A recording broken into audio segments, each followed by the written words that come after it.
Chapter 383. Guozhuang House and Balagu were both in the countryside. Ever since Li Yinfeng married into Balagu, she had not seen such a lively 15th day of the first lunar month for several years. When she heard the sound of gongs and drums on the street, she could not sit still.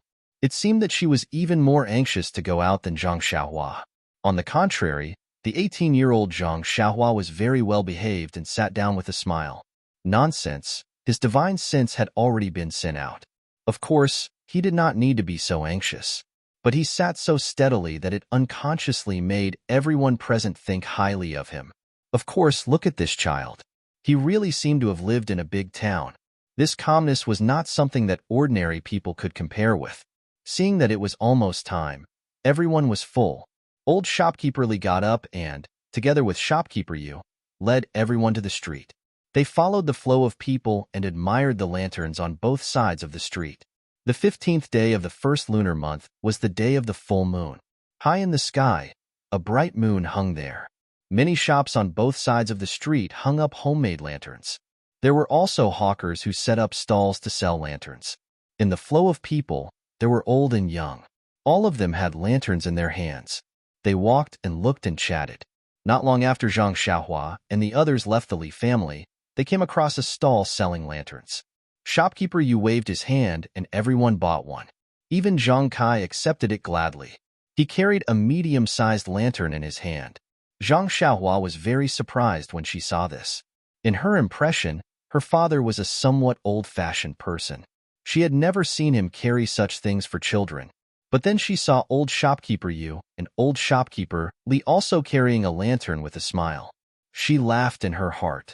It turns out that there is innocence in everyone's heart. There were many people on the street, but they were also divided into groups. Li Jinfeng, Lu Kai, and the son-in-law of the Yu family, Zhang Xiaohua, walked together. Li Jinfeng knew that Zhang Xiaohua was unfamiliar with these things, so he pointed here and there and introduced them to him in detail. Li Yinfeng and Yu Biha were together, holding exquisite lanterns in their hands. It was unknown what they were whispering to each other, but they were also covering their mouths and laughing. The four old people walked at the back. They were a little slow, but they were also chatting happily and nodding their heads frequently. After walking through a few streets, the flow of people increased.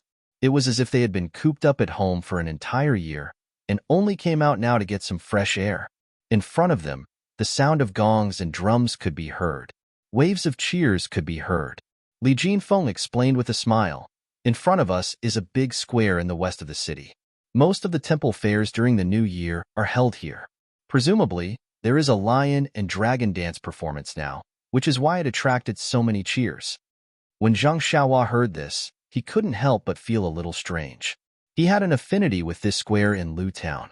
The first time he saw Lu Qian being molested in the square with his father and two brothers, he stood up for justice and helped Zhang Xiaolong win the beauty. 5 years ago, he and his second brother came across a Jianghu man who was selling medicine in the square and was bullied. He also stood up for justice and got something similar to a pill formula. He also broke one of the bully's legs. He didn't know what strange things he would encounter today. Unfortunately, when he turned the corner of the street, he saw a group of bright lights and a lively scene in front of him. Everyone's face was filled with a happy smile. There was nothing unusual about it. In the middle of the square, 2 dragon dance teams were holding wooden poles. Each of them danced with 2 long dragon-shaped lanterns. They were having a hearty battle. When Zhang Xiaohua saw the dragon shape, she couldn't help but feel moved. On the 9th day of the first month, the dragon shape formed by the heaven and earth essence chi that she saw in her divine sense was similar to this dragon lantern. Presumably, this dragon-shaped essence chi didn't appear just now. It was estimated that 10,000 years ago, when the immortal Tao was at its peak, it also appeared from time to time. This was why the immortal cultivators saw it. He didn't know how it spread to the mortal world. But why wasn't there a phoenix lantern? However, immediately Zhang Xiaohua had an answer. Dragon dance, wasn't it because of the dragon's long body that everyone felt lively when they cooperated? If it was a phoenix dance, only one person would take it. How would it be fun to dance? Moreover, the dragon's head was difficult to tie. If it was a phoenix, the whole body was difficult to tie. It was also inconvenient to do it. It should be so. Ha ha ha. Zhang Xiaohua was quite proud of her cleverness. Around the dragon dance team, there were more than 10 lion dance teams. They were all sweating profusely. Not only Zhang Xiaohua was happy to see this, but the others also kept applauding. Zhang Xiaohua was also pitiful. Before he went to Pingyang City, he was 12 years old. During these 12 years, he only had the opportunity to come to Lu Town during the New Year, and it was always during the day. He had never experienced the scenery of Lu Town at night. He used to think that the people in Lu Town were like the Guozhuang house, who would turn off the lights and go to sleep when the sky turned dark. Even on the 15th and 16th of the first month, he just took Xiaohua's lantern for a stroll in the village. Until today, he realized that the nightlife of the people in this town was really rich and colorful. After a while, the number of people in the square gradually increased. Zhang Xiaohua and the others were slowly squeezed to a corner of the square. However, even if they were not in the center, it was still lively here. Just as they were enjoying the show, a woman suddenly stumbled out from an alley next to the square. She cried and shouted, "My child's father! My child's father! Where are you? My child has been snatched away." She shouted and searched all the way. At this moment, a person blocked her and shouted, "Wunyang, what happened to your Zizi?" Wunyang cried and shouted, "Second uncle, just now, Zizi and I were making lanterns in the courtyard." Suddenly, a masked black shadow fell from the sky, grabbed Zizi, and then jumped onto the roof and disappeared. "Tell me, how can I live like this?"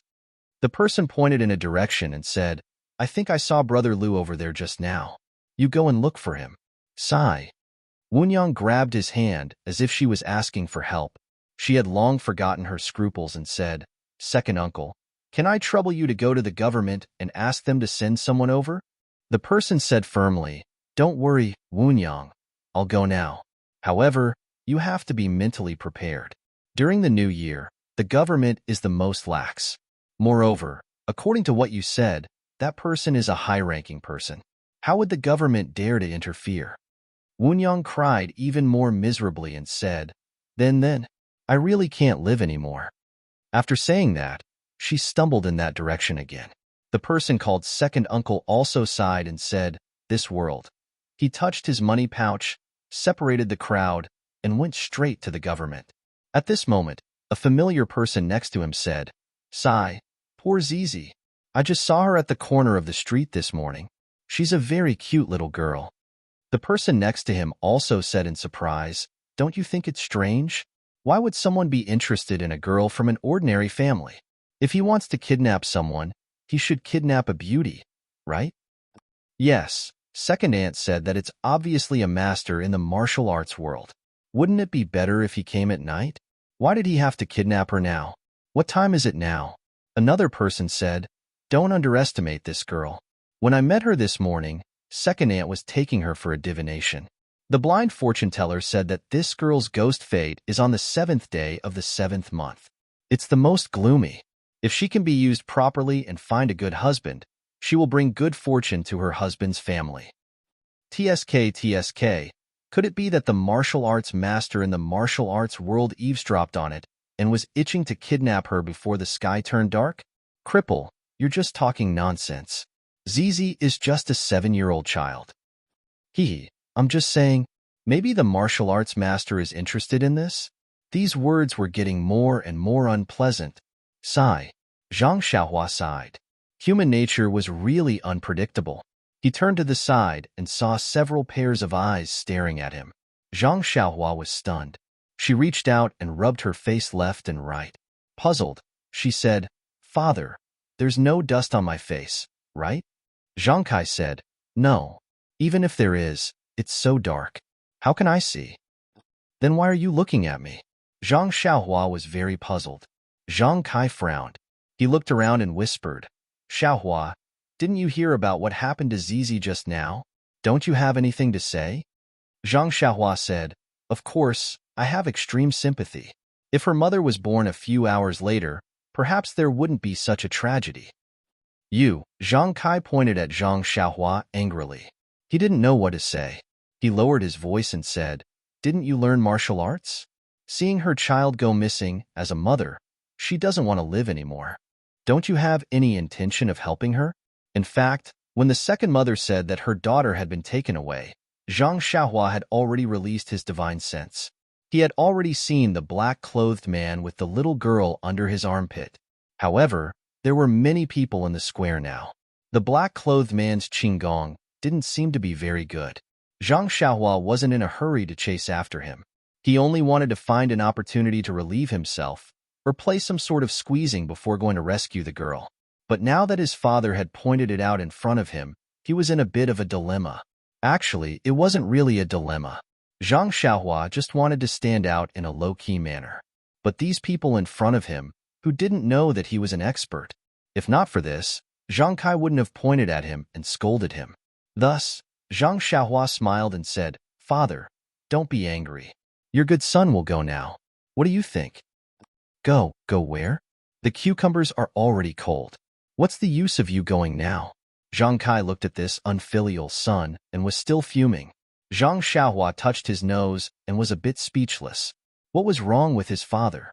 It was said that the greater the power, the greater the responsibility. But this power didn't belong to his father. When did his sense of responsibility become so inflated? Seeing that there weren't many people around, Zhang Xiaohua whispered to Lu Kai, "Brother Kai, pay attention to protect my father. Don't let anything happen to him. I'll be back soon." Lu Kai's face was nervous and said, "Xiaohua, where are you going? Giving such a difficult task to me, I feel burdened in my heart." Zhang Xiaohua rolled his eyes and said, "I'm going to the side alley to relieve myself." Sigh. Everyone collapsed. -3. Chapter 384. Zhang Xiaohua slowly walked into the dark alley. Looking around, he really looked like a young man who was secretly urinating. However, when he reached the darkness, he twisted his body as usual and suddenly disappeared. The quiet alley seemed as if no one had ever been there. After Zhang Xiaohua's figure appeared in another place, he didn't waste any time and leaped onto the roof. His feet didn't touch the ground as he chased after a certain place. Yes, it was indeed a roof that didn't touch the ground. Zhang Xiaohua's divine sense was indeed useful. However, there was also a drawback.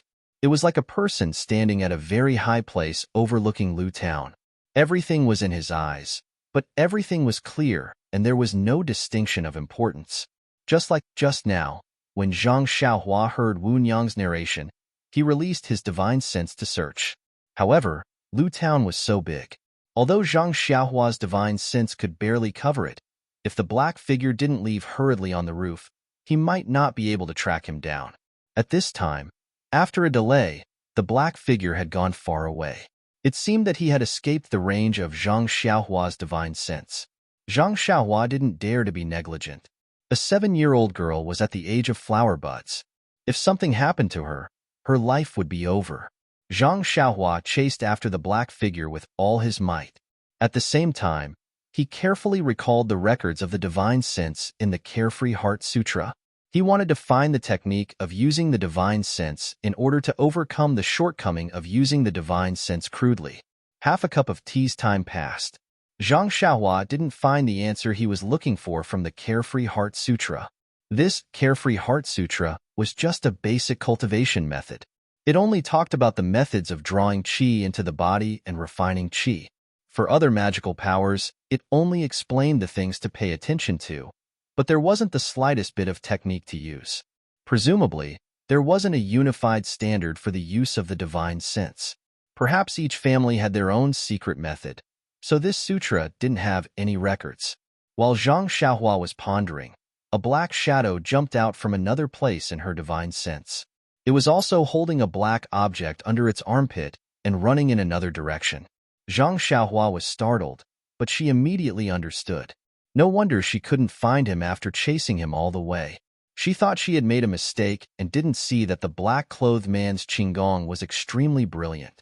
It turned out that this guy actually had some foresight. He first hid for a moment, then changed directions to avoid being tracked. Fortunately, this bastard's patience was not enough. If he had waited for her to chase him out of the city before he came out, she would have suffered unspeakable hardships and lost face in front of her father for nothing. Thinking of this, Zhang Xiaohua was a little angry. She didn't do anything in the air, but she immediately changed direction and floated towards that guy like a ghost. Maybe it was because Zhang Xiaohua was extremely afraid of death. Maybe it was because Zhang Xiaohua was extremely talented in Qigong. In short, his levitation technique and escape technique would rapidly improve after a period of time. Under his deliberate use in the night, his figure actually showed signs of blurring. It wouldn't be an exaggeration to say that he was as fast as the wind. Although the black-clothed man was very careful and tried his best to escape, Zhang Xiaohua also didn't have the intention of letting a long line to catch a big fish. So, in the next moment, she had already caught up to that guy's back. Thinking that Zhang Xiaohua was using levitation technique, the tip of her feet basically didn't stop on the roof to borrow strength. Therefore, although that black-clothed man pricked up his ears, he didn't hear any strange movements. It wasn't until the last moment when Zhang Xiaohua approached that the black-clothed man seemed to have a warning in his heart and suddenly wanted to turn around. How could Zhang Xiaohua let him see her face? She stretched out her left hand and grabbed the back of that guy's neck as if she was pinching a chicken. According to Zhang Xiaohua's previous thinking, as long as her left hand exerted a little force, this guy's neck would be broken. But just as Zhang Xiaohua was about to exert more force, she didn't know why she suddenly thought of the little kitten lying under the carriage on the snow with its 4 legs twitching. Zhang Xiaohua sighed in her heart. I don't know where this black-clothed man came from. I also don't know if his hands are stained with blood. AI, forget it. Let's just let the authorities scratch their heads. There's no need for me to think about this nonsense. Therefore, when Zhang Xiaohua slightly reduced the force in her hand, the black-clothed man immediately fainted. Zhang Xiaohua didn't dare to be negligent and immediately stretched out her right hand to catch the thing that was about to fall from the black-clothed man's armpit. It was a burlap sack. Zhang Xiaohua looked around and chose an empty platform. Landing, she caught the bright moonlight and opened the burlap sack, revealing a delicate and pretty little girl. Her eyes were tightly closed and her breathing was even. The black-clothed man must have fed her some medicine or sealed her acupoints. Zhang Xiaohua frowned slightly. Sealing acupoints was a martial arts technique. He had only been sealed before and had never practiced it. Therefore, he didn't dare to act rashly. If he was fed medicine, he would be helpless. Thinking about it, it was better to leave these things to the experts. He just needed to send the child back safely. Finished thinking, Zhang Xiaohua carried one in each hand and was about to be sensible. Suddenly, he seemed to have thought of something. This black-clothed man did such a repulsive thing in the middle of the night. He must not be a good person. Even if I don't know if he should be killed, I can't let him go so easily. If I hand him over to the authorities, with the corruption of the authorities, they will definitely fine him and let him go. That would really be letting him off easy. Not knowing why, Zhang Xiaohua suddenly thought of the Misty School's disciple who had his dantian destroyed and his martial arts crippled. I don't have internal energy, but don't I have true qi? Even though I haven't trained my lower dantian, I know the location of my lower dantian. Either way, I'll use this bastard to practice. Hee, it can be considered as making good use of trash. Zhang Xiaohua smiled and put down the gunny sack. He stretched out his index finger and pointed at the location of the black-clothed man's lower dantian. Just as his finger touched the skin, a stream of true qi entered his body and directly pierced his dantian. The black-clothed man's internal energy that he had painstakingly cultivated immediately dissipated in his body following the destruction of his dantian. Zhang Xiaohua was not in a hurry to withdraw his true qi. Instead, after the black-clothed man's dantian was destroyed, his true qi circled around his dantian for a while and then wandered through his meridians for a while before withdrawing it back into his body. Zhang Xiaohua sat under the moonlight and used his finger to scratch his chin. He thought to himself, the lower dantian is where the internal energy of martial arts is stored. It is like a warehouse. As long as the walls are pushed down, the internal energy inside will run out. Because the warehouse is destroyed, no matter how much one cultivates, they will not be able to accumulate internal energy. Therefore, their martial arts will be crippled. The meridians of the immortal path and martial arts are interlinked. It's just that the true qi is different. One is heaven and earth yuan qi, while the other is self-cultivated internal energy. Psi, The person who created the martial arts was really a talented person. He could even think of such an unimaginable method. It's a pity that the immortal path is not only about drawing true qi into the body, but also tempering the meridians. Even my own middle dantian has long been tempered to the point where it is like an impenetrable fortress. How could it be so easily broken by someone using true qi? Moreover, because martial arts cannot temper the meridians, the talent of the martial arts practitioner is the most important. This talent is not only about comprehension, but more importantly, the width of the meridians in the body. If the same level of comprehension is used, the wider the meridians and the larger the dantian will definitely have a brighter future. This can't be compared to the cultivation methods of the immortal path, which can continuously temper and widen the meridians. There is unlimited room for improvement. In fact, Zhang Xiaohua still somewhat underestimated the martial arts.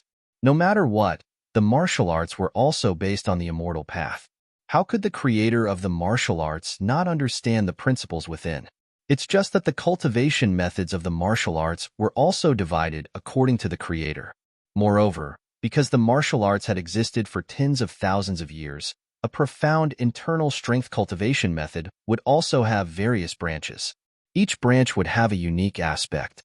Therefore, in Zhang Xiaohua's era, high-level cultivation methods that could temper the meridians were actually rare. However, it was not like what Zhang Xiaohua thought, that the cultivation methods of the martial arts simply did not have the effect of tempering the meridians. After understanding the principle of breaking the dantian and abolishing the cultivation of internal strength, Zhang Xiaohua also laughed. The person who could think of such a vicious method was also a genius. If the dantian was broken by the internal strength, there would be no chance to repair it. It was really killing without spilling blood. It was even more sinister than using a small sword to cut the throat. After thinking about it, Zhang Xiaohua looked at the sky. It was already late. Presumably, her father and the others were also waiting anxiously. Then, she picked up the sack and used the levitation technique to run to the place where she came from. Not long after, she had already arrived at the corner of the square. At this time, the gongs and drums in the square were still playing. The dragon and lion dance had not stopped. She saw that outside the small alley that Fifth Mother ran out from just now, there was still a group of people standing. Among them, there were two yamen runners who were holding two lanterns in their hands. They had an impatient expression as they listened to Fifth Mother's crying and complaining. Beside Fifth Mother, there was a rather down-and-out middle-aged scholar. He squatted there, hugging his head and sighing from time to time. Sometimes, he even slapped his own mouth and muttered something. As for her father and the others, they were also standing at the side, watching from afar. They were still looking around, as if they were looking for her traces. Seeing this, Zhang Xiaohua exerted force with her left hand and threw the black-clothed man in front of them. Then, her right hand was not idle. Following the black-clothed man's position, she also gently threw the sack over. The two yamen runners were listening impatiently. Suddenly, their vision turned black. A black object fell in front of their eyes with a pa sound. Then, another black object followed and fell right on top of the previous object. When they looked carefully, there was an open sack on top, and a masked black-clothed man was below it. The expressions of the two yamen runners changed greatly. They immediately threw the lanterns to the side, shook their hands and pulled out the padao from their waists. They shouted loudly, "Who? Who?" It was fine if they did not shout. Once they shouted, it was obvious that they were timid. "Please collect, please tip, thank you." -3. Chapter 385. The two yamen runners took out their swords and pretended to scold around. Where was the shadow of a person to be seen? However, Fifth Mother did not care about their show. She just stared at the black-clothed man on the ground. Then, she turned her gaze to the open gunny sack. Her eyes were filled with surprise. She ran over quickly and opened the gunny sack with a few hands, revealing the little girl who was unconscious with her eyes closed. The woman shouted loudly, "Father of the child, come quickly. It's our Zizi. She has been rescued." The middle-aged scholar who was squatting on the ground and regretting slapping his face immediately stood up and wanted to go over there. Perhaps because he had squatted for a long time, his legs were numb. After taking a few steps, his legs went soft and he fell to the ground. However, the scholar hurriedly got up, as if he did not care about the mud on his body and face. He quickly walked over. When he saw his daughter, he smiled like a child and said, "Zizi, Zizi, it's really Zizi. God knows." After saying that, he stretched out his hand and wanted to touch the child's face. Only then did he realize that his hand was full of mud. He quickly wiped his hand on his clothes and then carefully stretched out his hand again. He was afraid that his hand would dirty the child's face, but he also wanted to personally verify the existence of the child with his hand. He could only gently touch the child's little face and brush the hair on her face before he retracted his hand with relief. Wunyang carried Zizi back from the gunny sack. The scholar saw the black-clothed man on the ground. Instantly, a fierce light appeared in his eyes. He raised his foot and stomped on the black-clothed man's body. He kept cursing as he stomped on the black-clothed man. When Zhang Kai and the others were watching, Zhang Xiaohua quietly walked over from behind. When they saw him coming over, everyone's faces showed a smile. Even Yu Biha's husband looked at him with stars in his eyes. It seemed that he had not recovered from the fact that there was really such a powerful person around him. Lu Kai smiled and said, "Xiaohua, you took quite a long time to urinate."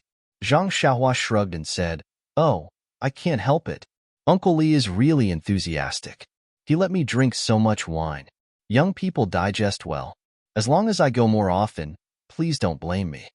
Zhang Kai laughed and scolded. "When did you learn to be so glib?" Zhang Xiaohua said, "Father, you've wronged the boy. The boy is very honest." Then, he looked in that direction and said, "Uncle Li, since the people from the government are already here, and the person who kidnapped the girl has also run back, let's go back quickly.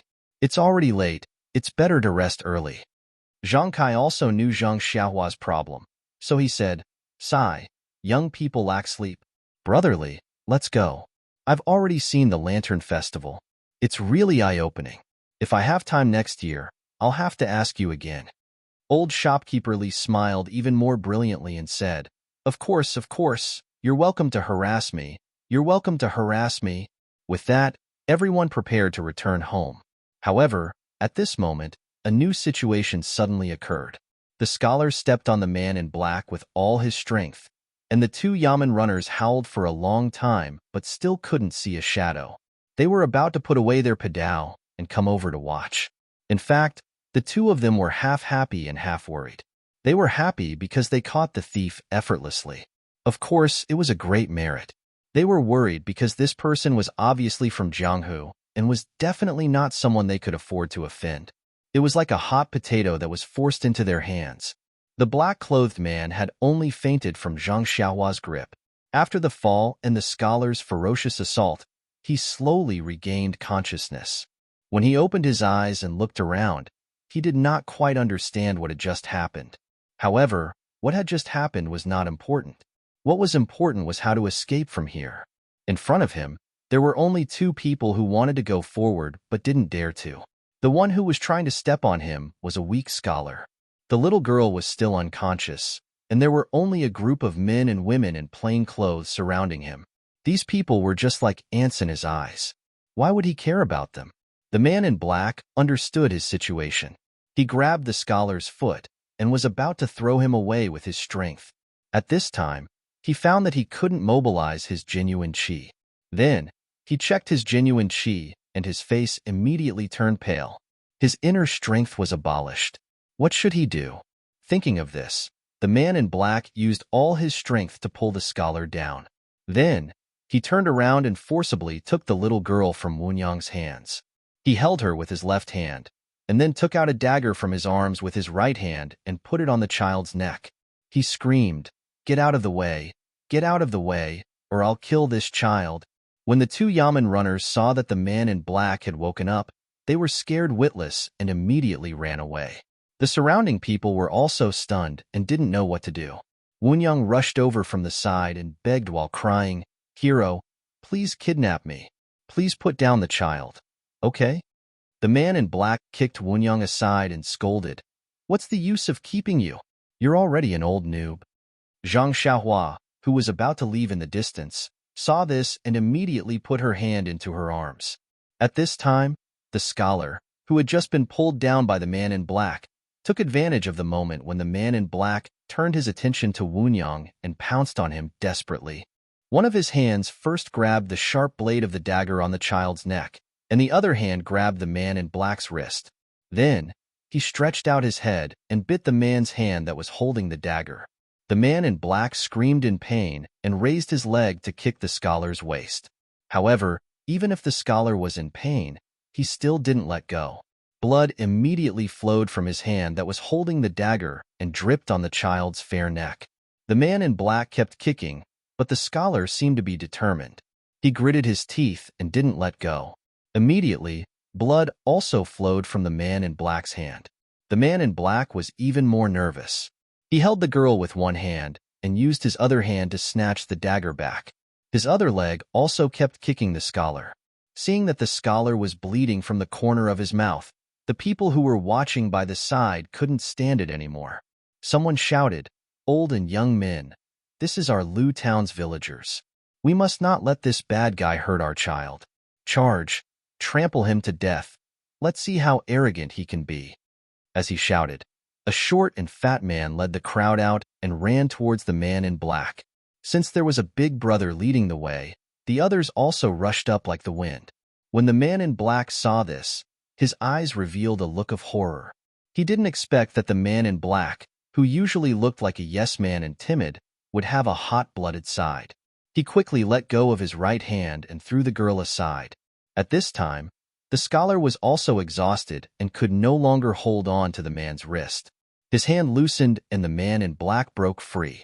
The man in black no longer cared about anything else and hurriedly tried to find a way to escape.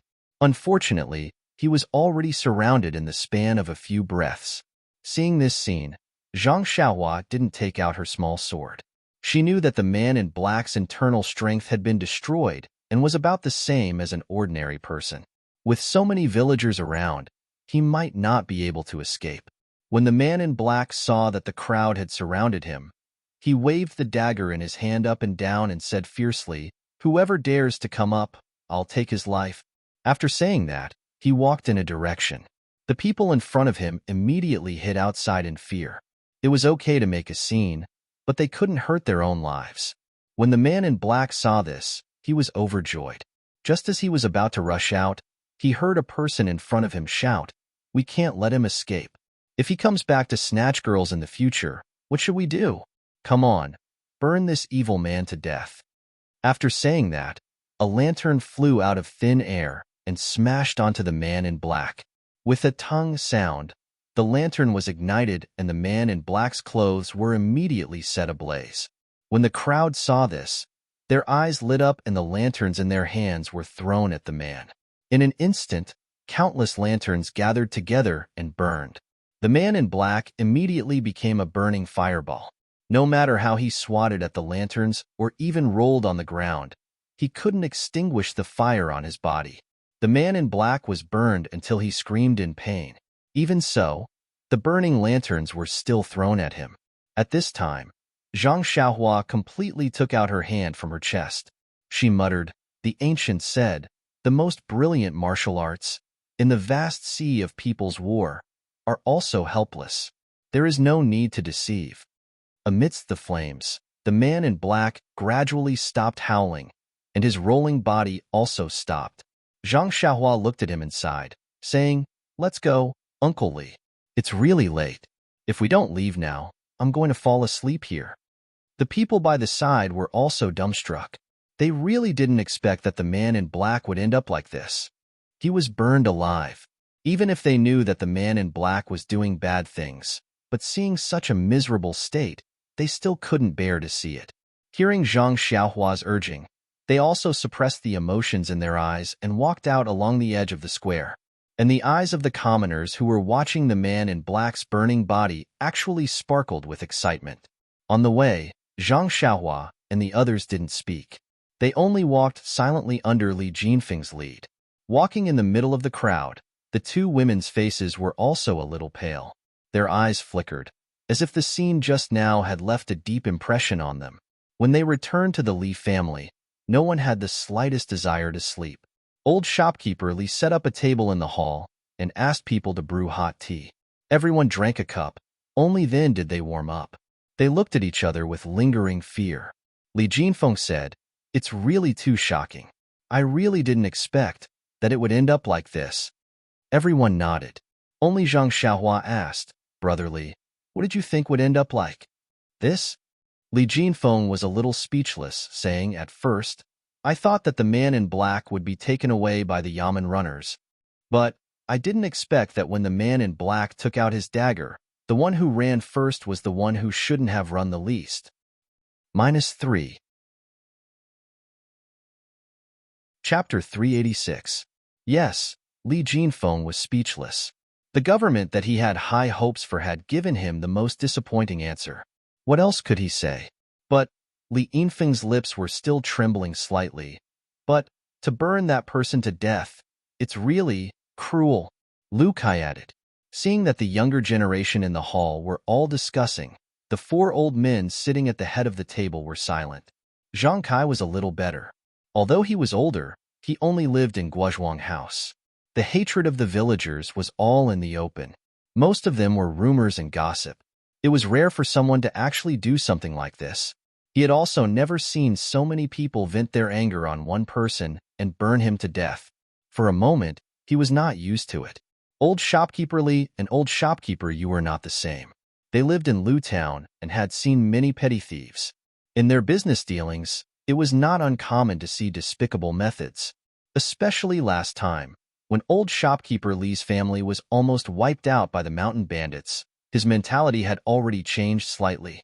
Towards such evildoers, they were afraid that they would not be able to get rid of them completely. Old shopkeeper Yu was the same. Of course, even if the two of them wanted the black-clothed man to receive the punishment he deserved, they had never thought that it would end like this today. However, they had forgotten what this deserved punishment actually was. The two of them looked at Zhang Kai's expression and were about to speak when they heard Zhang Xiaohua cough and clear his throat, as if he wanted to speak. Thus, the two of them immediately looked at each other and then at Zhang Xiaohua. In fact, the young man in front of them was the main character of tonight. They knew very well that if Zhang Xiaohua did not use the excuse of going to the toilet to escape and capture the black-clothed man from afar, how could there be a family reunion and a follow-up story? However, since Zhang Xiaohua did not explicitly say that he was the one who captured the black-clothed man, even if they asked now, Zhang Xiaohua might not admit it. Everyone in the hall had the same thought, so when they heard Zhang Xiaohua cough, they immediately quieted down. They all looked at him with longing eyes, wanting to know what this expert wanted to say. Zhang Xiaohua cleared her throat and said, "Daddy, I'll sleep with you later. You don't have to worry about me after you put me on the Kong." Clang, clang, clang. Some of them fell to the ground, and some of them dropped their teacups. No one had thought that Zhang Xiaohua would say something like that. Zhang Xiaohua looked innocently at the people who were shocked by her and said with a smile, "Actually, I know that everyone is shocked by the fate of the man in black tonight. But if you think about it carefully, you might be able to find a reasonable explanation. Xiaohua, don't talk nonsense. Everyone here is older than you. Who doesn't have as much experience as you? Who is it your turn to speak?" If it was martial arts, Zhang Kai would not object. But when he saw that Zhang Xiaohua wanted to speak frankly, he felt that his son was exaggerating. Who in front of him wasn't a learned person? Only he and his son came from the countryside. If they didn't speak well, wouldn't they be laughed at? At this time, Mr. Liu, who had been silent for a long time, waved his hand and said, "Brother Zhang, age has always been the appearance. If we talk about experience, everyone may not have the experience that Xiaohua has. At such a young age, she entered the Jianghu that we have never entered. Now it has been 6 years. I think she must have a lot of feelings. Share it with us so that we won't be suspicious of her." Li Jinfeng also said with a smile, "Xiaohua, just say it. Uncle is just protecting you. I'm afraid you'll mess it up." Zhang Xiaohua looked at Zhang Kai and saw that he didn't have any expression. Then she said, "I'm just expressing my feelings. If it's not good, please add on. Actually, in the end, it's still human nature. Didn't you see when the black-clothed man just woke up? Everyone was so scared that they hid far away. Although the black-clothed man kidnapped Zai Zai, no one went forward. Until Zai Zai's father went forward as if he didn't care about his life. But the black-clothed man wasn't as powerful as they thought. He killed the man with a knife. Then, when the black-clothed man left Zai Zai and wanted to rush out with a knife, everyone was afraid of implicating themselves, so they all moved aside. If you want to talk about power, it's still the leader. If he didn't stand up at that time, the black-clothed man would probably have run away. Would you have let him run away? Ubiha asked softly. Who knows? Anyway, it didn't happen. It's hard to say. Zhang Xiaohua looked at Ubiha and said in a mysterious tone. Ubiha's face was slightly red. Zhang Xiaohua smiled and said, I think that at that time, it was that person who threw the lantern at the black-clothed man. The black-clothed man actually didn't have the strength to fight back. When everyone saw how the black-clothed man was beaten up, they knew that they didn't have any qualms about their own safety. That's why they all surrounded him, wanting to experience the pleasure of bullying the strong. They all threw the lanterns in their hands. But the black-clothed man is a martial arts expert. Why didn't he have the strength to fight back? Ubiha seemed to be a curious baby and continued to ask. Haha, this is the punishment of the heavens. Zhang Xiaohua said decisively. Mr. Lu said thoughtfully, if that's the case, Little Blossom, what you're saying is that everyone isn't acting bravely for a just cause and stepping forward bravely. Instead, they're using the attitude of a strong person to wreak havoc on the mentality of the weak? Zhang Xiaohua nodded and said, that's right. Mr. Lu, it's because you can get the pleasure from bullying the powerless strong that you didn't have before. Or maybe it's because you were bullied by the strong in the past. Today, you treated the black-clothed man as an illusion and did such a shocking action. Of course, it's also because of Zai Zai's experience that made people angry. That's why. As she said that, Zhang Xiaohua's voice became softer and softer. Then she sat there and didn't say anything else. Seeing that everyone in the hall had a serious expression, frowning and thinking while waiting for Zhang Xiaohua to speak, Zhang Kai awkwardly coughed and said that Xiaohua is a bit tired and has already fallen asleep. Let's stop here tonight. Cough, cough. At this time, Mr. Lu suddenly understood and said with a smile, 5 years ago, I saw Xiaohua sleeping soundly. Today, I saw it again. Lu Kai, you and Jin Feng, send Xiaohua to the guest room. The others who didn't know what was going on all sighed in their hearts. Strange people. No wonder they reserved a place to sleep before talking. Sure enough. However, Mr. Lu's arrangement was a waste. Zhang Xiaohua's body was very light. Although she was already 18 years old and taller than Lu Kai could carry her on his shoulder without any effort. Lu Kai wasn't too surprised. He had already heard Lu Qian muttering about it. Only Li Jinfeng was surprised when he heard it. He didn't think that his younger sister's husband had such a good physique. It seemed like his younger sister was blessed. It was already past midnight. Although everyone didn't feel sleepy, they still needed to rest. As for who could sleep, only each person knew. The next day, it was already the 16th of the first month. Since they had already seen the lanterns, Lu Town didn't have anything to miss. Zhang Xiaohua followed her father, Mr. Lu, and the others to buy some things on the streets of Lu Town. They brought some gifts back to the Guozhuang house. However, when they were shopping, Zhang Kai was a little reluctant. From time to time, he would whisper to Zhang Xiaohua, it's just the new year. Since the new year has already passed, don't waste any more money. The family doesn't have much income and the money is used up. Seeing that Jian is already born, raising a child in this era is very tiring. He still has to go to school in the future, so it's better to use the money in the right way. Some things are better bought at the Guozhuang house. Zhang Xiaohua naturally understood her father's feelings and didn't say much. She just followed Zhang Kai's wishes and bought some things. Mr. Lu was a little better. It was obvious that the in-laws didn't buy much, and she couldn't steal the limelight too much. In the end, everyone also bought some gifts for Jian. It was far from the extravagant shopping scene that Zhang Xiaohua had imagined. When they returned to the Guozhuang house, everything in the house was the same as before. However, Zhang Xiaohua couldn't follow them as usual. There were still 2 little girls in Pingyang City who needed her to send them back to Carefree City. Moreover, her second brother, Zhang Xiaohu, whose whereabouts were unknown. If she couldn't find out where her second brother was, her cultivation would be in vain. After lunch, Zhang Xiaohua first stayed in front of her grandmother's grave for a while. Then, she went to the bamboo forest behind her small courtyard. She roughly looked around and then returned to the central room. At this time, Mr. Liu had already returned to his own house to rest. Only Zhang Kai was dozing off in the central room. Zhang Xiaohua smiled and didn't disturb him.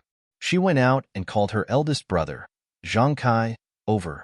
Then, she woke Zhang Kai up. Zhang Kai asked sleepily, "Is there anything?"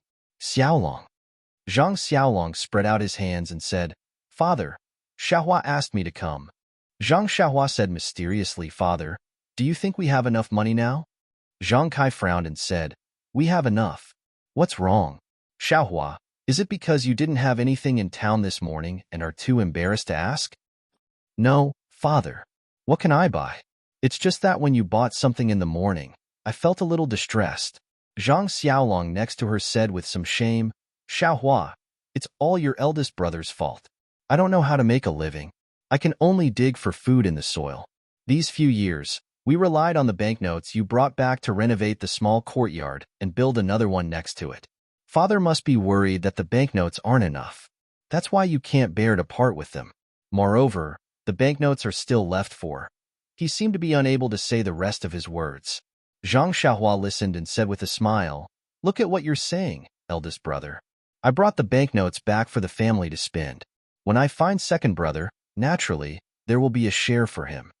Then, she stretched out her hand and hooked her index finger and said, "Father, eldest brother, come, I'll show you something good." After that, she walked out of the central room. Zhang Kai and Zhang Xiaolong were confused. It wasn't that they didn't think that Zhang Xiaohua was looking for those banknotes, but these banknotes should be looked at in the room. Why did she run out to show off? Moreover, Zhang Xiaohua actually picked up a hoe from the wall. She also let Zhang Kai and Zhang Xiaolong each take one. What is she trying to do? -3. Chapter 387. Zhang Xiaohua took the hoe, Zhang Kai and Zhang Xiaolong took the hoe, shovel, and other tools, and came to the bamboo forest behind the house. Finding the empty space that they had chosen earlier, Zhang Xiaohua pointed at the place and said, "Big brother, come, let's dig a big hole here." Zhang Xiaolong looked at the empty space, and then looked at Zhang Xiaohua's serious expression. He spat 2 mouthfuls of saliva into his hand, picked up the hoe, and was about to dig the ground. But at this moment, Zhang Xiaohua, who had been releasing her divine sense, saw a villager pass by their house.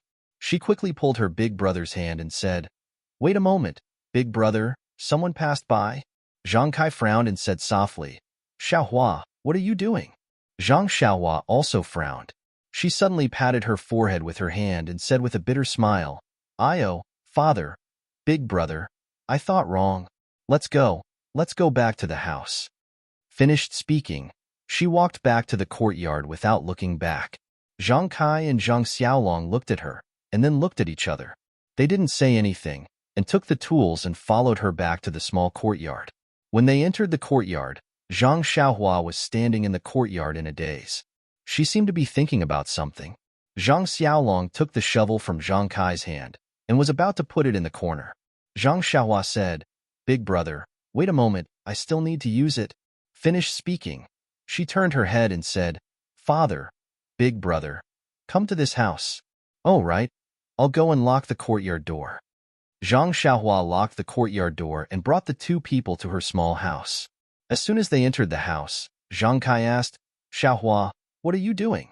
If you want to give us banknotes, then take them out. It's not like your father hasn't seen banknotes before. What are you afraid of?" Even Zhang Xiaolong was puzzled.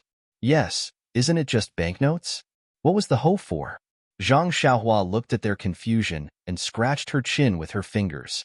She smiled and said, "Daddy, big brother, in fact, I really have something good to show you. But don't be surprised and don't make a fuss. This is very important."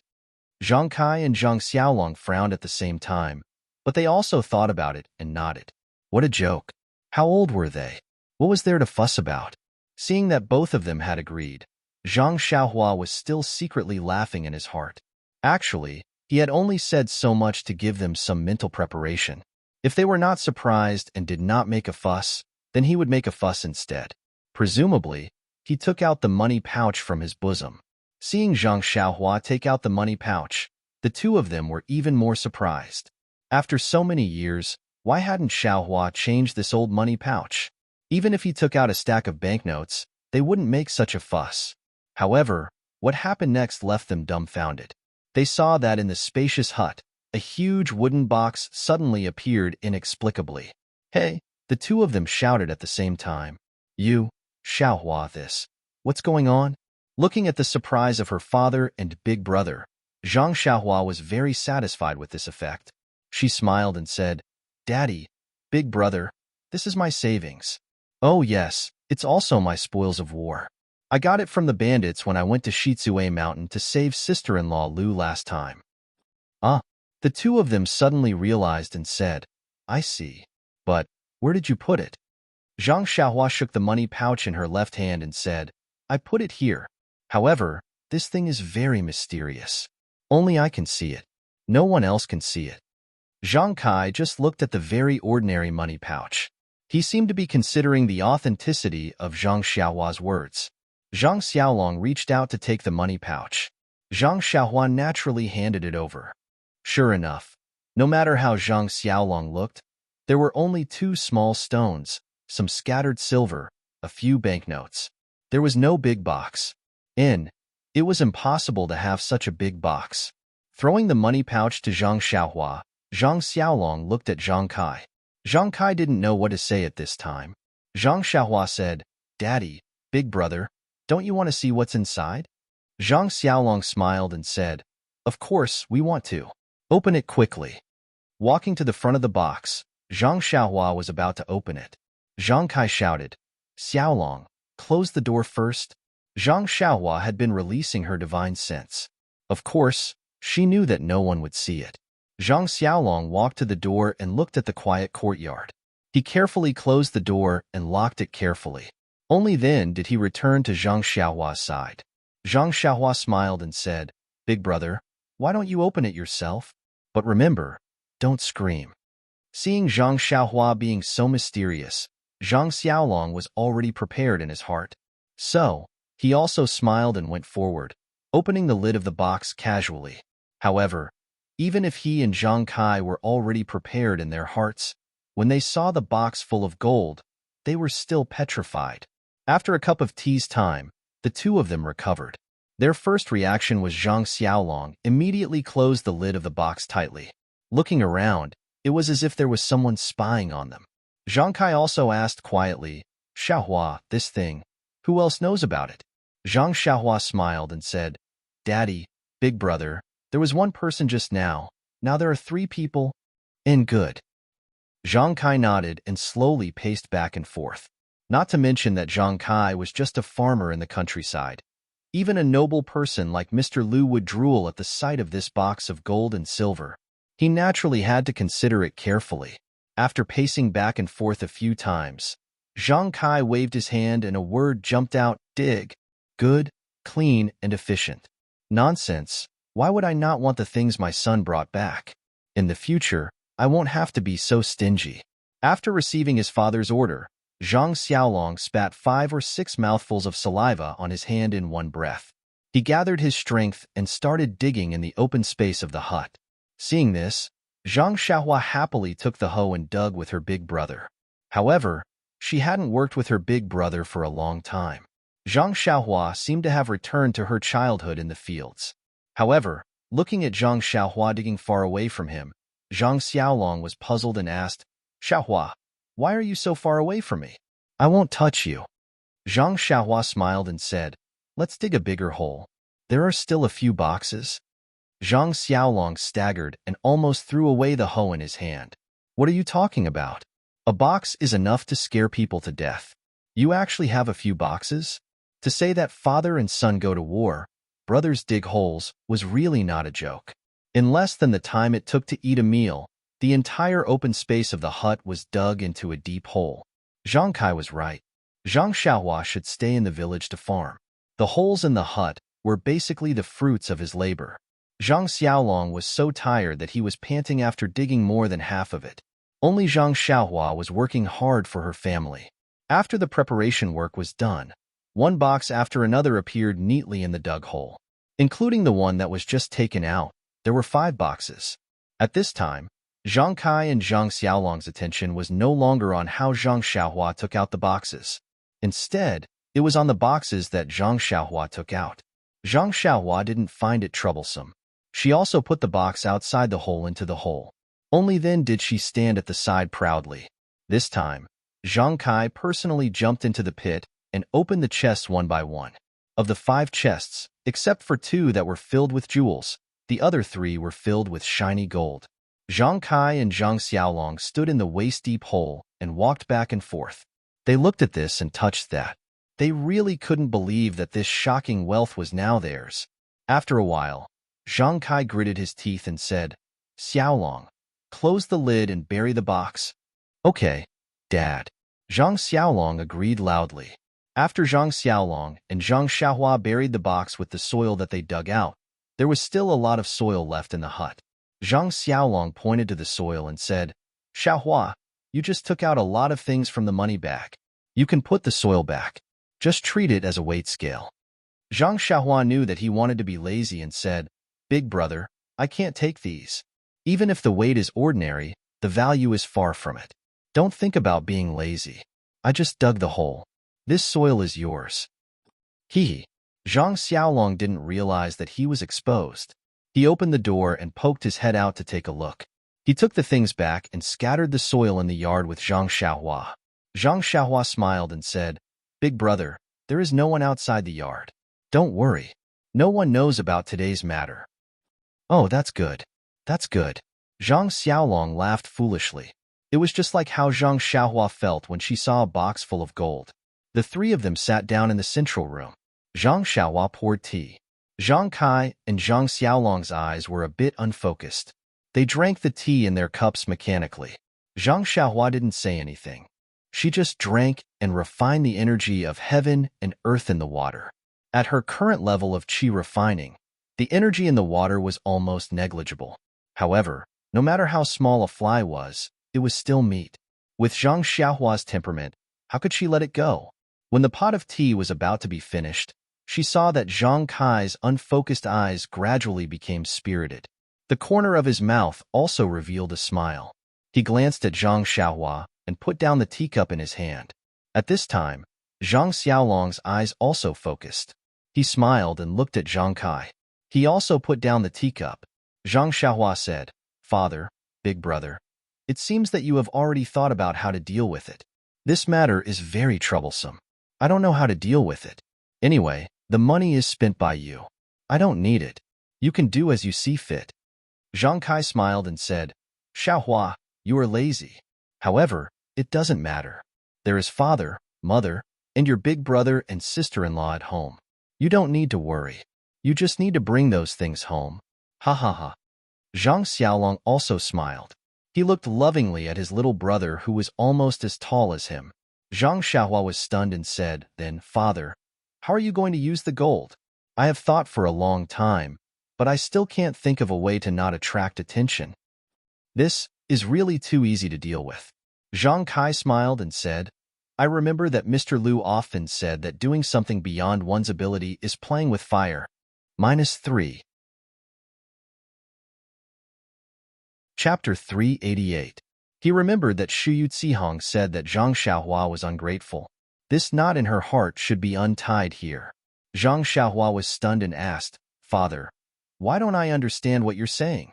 Zhang Kai smiled and said, "What I mean is that if we don't use this huge amount of wealth, we won't attract attention, right?" Ah. Zhang Xiaohua felt dizzy and said, "Since father doesn't want to spend this money, why should I take it out?"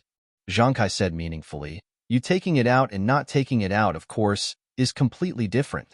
In fact, Xiaohua, the banknotes you brought back 5 years ago haven't been used up. Your mother has always been frugal and saved it for you to marry a wife. Your elder brother didn't spend much money to build a house, so it doesn't matter if you take out the gold or not. However, Since you took out such a huge amount of wealth, doesn't our family have a plan in mind? Even if we spend all the banknotes now, there is still the gold in the house as a foundation, right? Tell me, is there any difference between this and not taking it out? Moreover, our family's current situation has already made some people jealous. If we go further, it will be easier to get into trouble. However, with you in the future, the family will be much better. In an instant, Zhang Xiaohua understood. Although there were a lot of banknotes, there would be a time when they would run out, and this time was not far away. Therefore, her mother and father were extremely frugal. They didn't buy what they shouldn't buy, and they didn't spend what they shouldn't spend. Now that they had gold that they couldn't spend in this lifetime, of course, there was a layer of barrier in their hearts. Naturally, they would let go of their hands and feet in their lives. Of course, Zhang Xiaohua also knew that her mother and father were used to farmers. How could they be extravagant? They naturally had their own sense of propriety. There was no need for her to say anything. After thinking for a while, Zhang Xiaohua probed, "Father, the things at home have been arranged. Do you think I should go?" "Leave?" Zhang Xiaolong shouted when he heard this and said, "Little Blossom, how many days have you been home? Why are you in such a hurry to leave? Didn't father and mother tell you to stay at home and not go out?" Zhang Xiaohua thought to herself, "Big brother, there are still 2 girls waiting for me to send them to Pingyang City. They have already waited for more than 10 days. If I don't go back now, they will think that I have gone missing." Of course, he didn't plan to tell his family about this. After all, Nye Qinyu and Little Orange were being hunted by bad guys and were in danger. If he told his family, they would be worried. Thus, Zhang Xiaohua smiled and said, "Big brother, second brother hasn't been found yet, right? He's also been missing for many years. No one knows if he's dead or alive. I'll go look for him now and drag him back from that misty school. What do you think?" Then, she looked at Zhang Kai's gloomy face and added, "Dad, don't worry. I'm just going to look for second brother. I won't get involved in the misty school." Hearing this, Zhang Kai's face darkened even more. Zhang Xiaohua thought to herself, "This is bad." Sure enough, Zhang Kai stood up with a whoosh and shouted at Zhang Xiaohua, "Come here." After that, he walked out without looking back and went straight to her grandmother's grave outside the courtyard. He shouted, "Kneel down." "Dad," Zhang Xiaohua was very surprised. "Kneel down." Zhang Kai shouted again without hesitation. Although Zhang Xiaohua didn't understand what her father meant, she still knelt down in grievance. Seeing Zhang Xiaohua's aggrieved look, Zhang Kai's heart ached. However, he still hardened his heart and said, "Xiaohua, I want to ask you a few questions." "Dad, please ask." Zhang Xiaohua said softly while kneeling. "When we met your sister-in-law in Lu Town, who saved us? Hero Wan and Heroine Shui. Then when you and Big Brother went to marry your sister-in-law, who saved you on the way? It was Hero Lu. Where did you learn your martial arts?" This? Zhang Xiaohua was a little hesitant.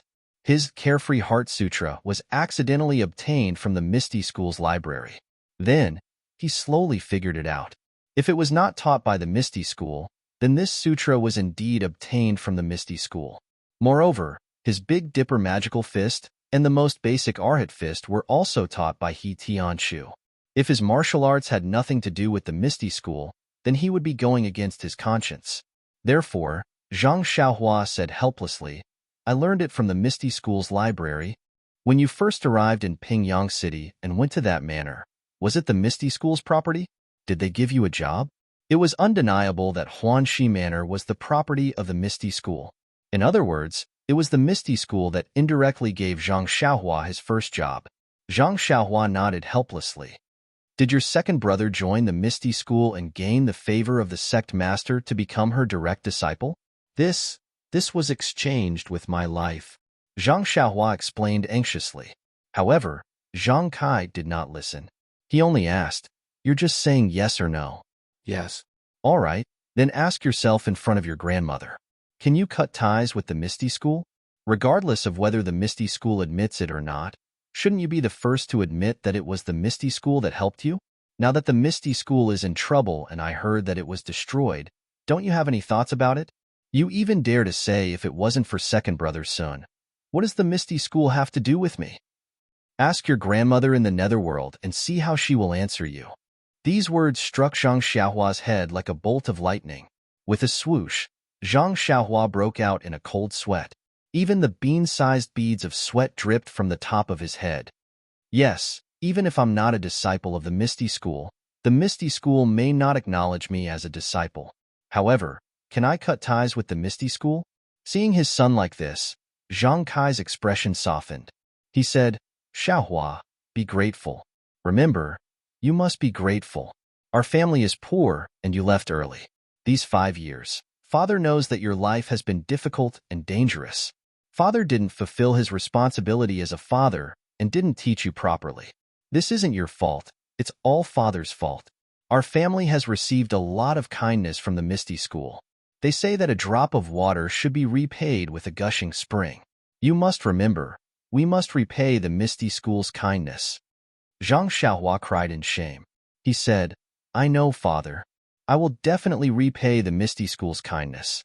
Father, when I first came back from the deserted island and heard about the Misty School, I wanted to avenge gang leader O and the others. However, I don't know why, but along the way, I feel more and more bored. I just want to cultivate quietly and don't want to be entangled by these mundane matters.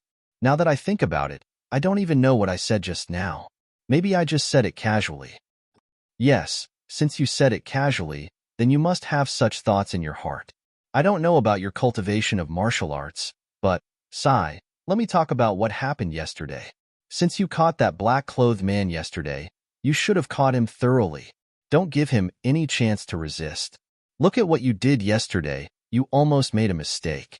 I guess that Zizi's father was also seriously injured. Moreover, you even caused the black-clothed man to be burned to death. Father, I know I was wrong. I only wanted to catch him and hand him over to the authorities. Sai, and last night, you talked about human nature in the Li family. I don't know much about it, so I didn't dare to disrespect you and didn't interrupt you. What you said may be reasonable, but I feel that although you can't be on guard against others, you shouldn't think too badly of others. I know that people in the Jianghu are sometimes very scheming, but justice is in people's hearts. Even if there's no heart, there's still God watching. Moreover, now that you have the ability, I don't want you to become a hero and be loved by others. I only hope that you can become an upright person and use a grateful heart, a compassionate heart, and a chivalrous heart to face everyone. Zhang Xiaohua had never been lectured by her father in such a serious manner since she was young. She could only listen with tears in her eyes and nodded repeatedly. Seeing this, he said, That's all I have to say. I won't say anything more. Kneel here and think carefully. If you understand, then go back to your room. After he finished speaking, he turned and left. When he was halfway there, he saw Guasufei running over in a hurry. Wasn't the person behind her Zhang Xiaolong who ran out just now? Seeing Zhang Kai angry and Zhang Xiaohua crying, Guasufei also shed tears. She glared fiercely at Zhang Kai, then ran over to Zhang Xiaohua and said, Xiaohua, don't mind your father. He's going senile. Zhang Xiaohua wiped away her tears and said, No, mother, father is right. I was wrong. Please let me accompany grandmother and think about it carefully. Guasufei said, Xiaohua, be good. It's so cold outside. If you want to think about it, you should go inside and think about it. Uft. Zhang Xiaohua laughed and said, Mother, I'm already 18. You should call Jianer good. 18? Guasufei said, You're already 18 and you're still crying? Zhang Xiaohua wiped her tears again in embarrassment and said, Don't cry, mother. Father hasn't scolded me for a long time. I'm just touched. Really, it's not cold outside. Please go back to your room. If you're here, I won't be able to think. Won't it be even more of a waste of time? Seeing that Zhang Xiaohua refused to leave, Guasufei could only remind her, Think about it carefully. Hurry up and think. I'll go and cook for you. When it's ready, I'll call you. After saying that, she was still worried. She turned around and hurried away. When her mother was far away, Zhang Xiaohua finally calmed down and carefully sorted out her thoughts. In fact, Zhang Xiaohua had always had a very good impression of the Misty School, sect leader O, Wen Hai, Lu Mingyue, Xue Qing, He Tianchu, and the others. She was even more grateful to O Peng. However, When she found out about the secret of the immortal Tao and discovered that her Carefree Heart Sutra was an item of the immortal Tao, she knew that the Misty School was an immortal Tao sect. When she thought about how Openg had mysteriously asked her to copy the manual of her Big Dipper mystical fist, she was puzzled. -3. Chapter 389. Of course, sect leader O wanted to exchange it for 3,000 taels of gold, so he didn't treat him badly. This little bit of doubt was nothing, but later on, he saw the sinister intentions of the Righteous Alliance on the ship and saw many robberies and killings on the road. In particular, Zhang Xiaohua entered the realm of oneness of heaven and man twice in a short period of time, and was very lucky to be close to the way of heaven twice. What was the way of heaven? No one could say for sure. But heaven and earth are heartless, treating all things as straw dogs. The way of heaven was the most ruthless. Zhang Xiaohua peeked at the way of heaven at such a close distance. Of course, it was inevitable that she was tainted with some of the way of heaven's consciousness. This was an extremely rare opportunity on his path of cultivation, but it had an extremely bad influence on the growth of his temperament. Therefore, when he encountered the attack on Yeqianyu, he almost didn't want to come out. He wanted to quickly send her and Little Orange to the escort agency and let the escort them back to Carefree City, but deliberately threw the possibility of the bad guys chasing after them to the back of his mind. It was also because of this that he infinitely magnified his doubts about Openg. He only wanted to withdraw himself from the whirlpool of the secular world, but deliberately forgot that the Misty School's disciples were good to him. It was also because of this that he hit the nail on the head, pointing out the small hidden in the hearts of ordinary people and the evil in human nature, but deliberately throwing aside the truth, kindness, and beauty in human nature. Although Zhang Kai was not knowledgeable, he could truly see the positive side of life and see the inadequacies of his beloved son. It was also because of this that Zhang Xiaohua was completely enlightened and understood that she had gone astray. That's right. Swordsman 1 and Swordswoman Shui saw our family being bullied by bullies in Lu Town. With a compassionate heart, they helped us regardless of the consequences. That's how my brother and sister-in-law became successful. Apart from Guozhuang, Master Lu also saved us with his chivalrous heart when he saw the bandits of Shizue Mountain bullying my brother and me. He killed the 3 wolves of Shizue Mountain with his own hands and did good to the area. The righteous path in the human world is full of vicissitudes. The righteous path is the most difficult, but it is extremely easy to commit evil. But if there is no righteous path, then how can there be fairness and justice in this world? However, this isn't the Righteous Alliance's Righteous Alliance. Look at those heroes from the Misty School, and look at the Righteous Alliance. They're really the classic example of selling dog meat under false pretenses. Since I have the means of the immortal Tao, I should rely on my chivalrous heart to do things with a clear conscience. My previous evasion was lacking. But why did I suddenly have such thoughts? What could he do? What can we do? Haha, thinking about what I did in the village a few days ago, I feel a little funny. When Zhang Xiaohua understood, he suddenly felt that his mind was lively and clear, and there was no longer the heavy sense of evasion like a few days ago. This kind of improvement of the mind had nothing to do with cultivation, and even more so, it had nothing to do with the Tao heart. Even if he had seen the evolution of the heavenly Tao for hundreds of millions of years, it was still completely useless. This was the cultivation of the heart of a person of the immortal Tao, and there was no shortcut at all. He respectfully kowtowed to his grandmother a few times and said, "Grandmother, please watch from the heavens. I will definitely be a righteous person. I will not do nothing for the sake of kindness and do nothing for the sake of evil." After kowtowing, he patted the soil on his knees and stood up. Guosufei, who had been waiting by the side for a long time, immediately ran over and asked, "Xiaohua, are you tired? Are you cold?" Zhang Xiaohua smiled and said, "Mother, with my current physique, I am not afraid of any cold or heat. It's okay." Guosufei saw the gentle smile on her son's face and was naturally happy and said, "Good, good. It's good that you are not afraid of the cold. You have been kneeling for the whole afternoon. Quick. Mother made you red braised pork. Let's go eat." Okay. Zhang Xiaohua agreed without hesitation. Guosufei was also very happy. Zhang Kai, who was pacing in the courtyard, saw Zhang Xiaohua come back with a calm expression, and his heart returned to his stomach. After dinner, the family did not stay in the small courtyard and gathered at Zhang Xiaolong's place. Lu Qian had already gone to the field, but because of the village customs, she did not go out of the house and only greeted the family in the house and brewed tea. Zhang Jian was still holding the 2 primeval stones in his hand, sleeping soundly. Zhang Xiaohua used her divine sense to scan the 2 primeval stones and found that the origin energy in them did not decrease, and she also did not feel any fluctuation of origin energy in Zhang Jian's body. Zhang Xiaohua was a little puzzled. The omen was so strong. Why was there no change in Jian Er's body? That day, the golden array formation and the dense purple energy were all absorbed into his body. Could it be that I still have to rely on the immortal cultivation technique? After thinking for a while, Zhang Xiaohua secretly took out the Carefree Heart Sutra cultivation technique and found an opportunity to call Zhang Xiaolong and Lu Qian to the side and said in a low voice, "Big brother, sister-in-law, the gift I gave Jian last time. Oh, that fist technique manual, is it still there?"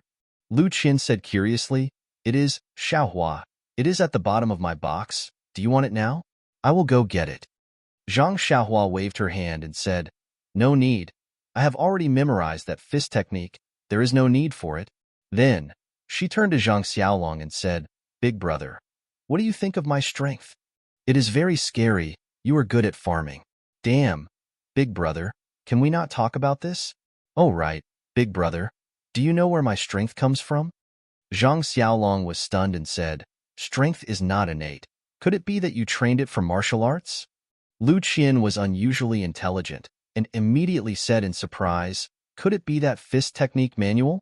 Zhang Xiaohua said with a smile, "Sister-in-law is still the best. It is that fist technique manual. That is great. When Jian grows up, I can rest. The business of farming will be handed over to him." Zhang Xiaohua fainted. "Big brother, look at you." Lu Qian was angry and said with her almond-shaped eyes, "Shut up. If you don't want to kneel on the washing board at night, don't say another word."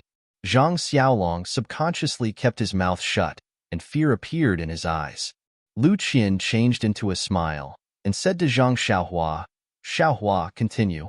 Zhang Xiaohua suppressed the laughter in her heart and said, "This fist technique manual, when Byron is 5 or 6 years old, maybe a little earlier, this is up to you.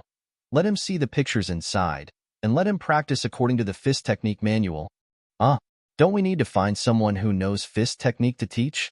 Zhang Xiaohua shook her head seriously and said, "Sister-in-law, remember, you must remember, do not let others teach Byron fist technique, and also do not let others see this fist technique manual. You can only let Byron explore by himself."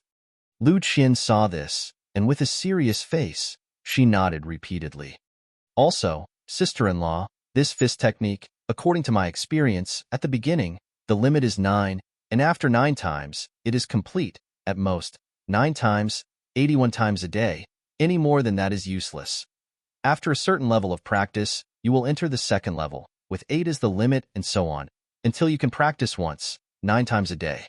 Lu Qian was stunned and asked doubtfully, "Then, what does it mean to practice to a certain level? Is it proficiency or time?" Zhang Xiaohua smiled and said, "This, when the time comes, Byron will naturally know. It is useless to talk about it now." The cultivation method of immortals was unimaginable. Even if she explained it to Lu Qian now, it would be difficult for her to understand, so she might as well not say it. Also, when you practice to the point where you only need to practice 9 times a day, and there is no improvement, you need to practice this fist technique in reverse, then you will gain something. However, for this reverse practice, I do not have a fist technique manual, sister-in-law. You can let Byron practice these 108 moves in reverse according to his own understanding, or according to this fist technique manual. Thinking of the fist technique manual, Zhang Xiaohua naturally thought of Zhang Chengyue, the real man who resolutely committed suicide on the ethereal peak.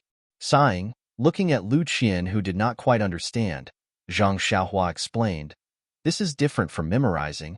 It is to practice the moves in the fist technique manual completely in reverse."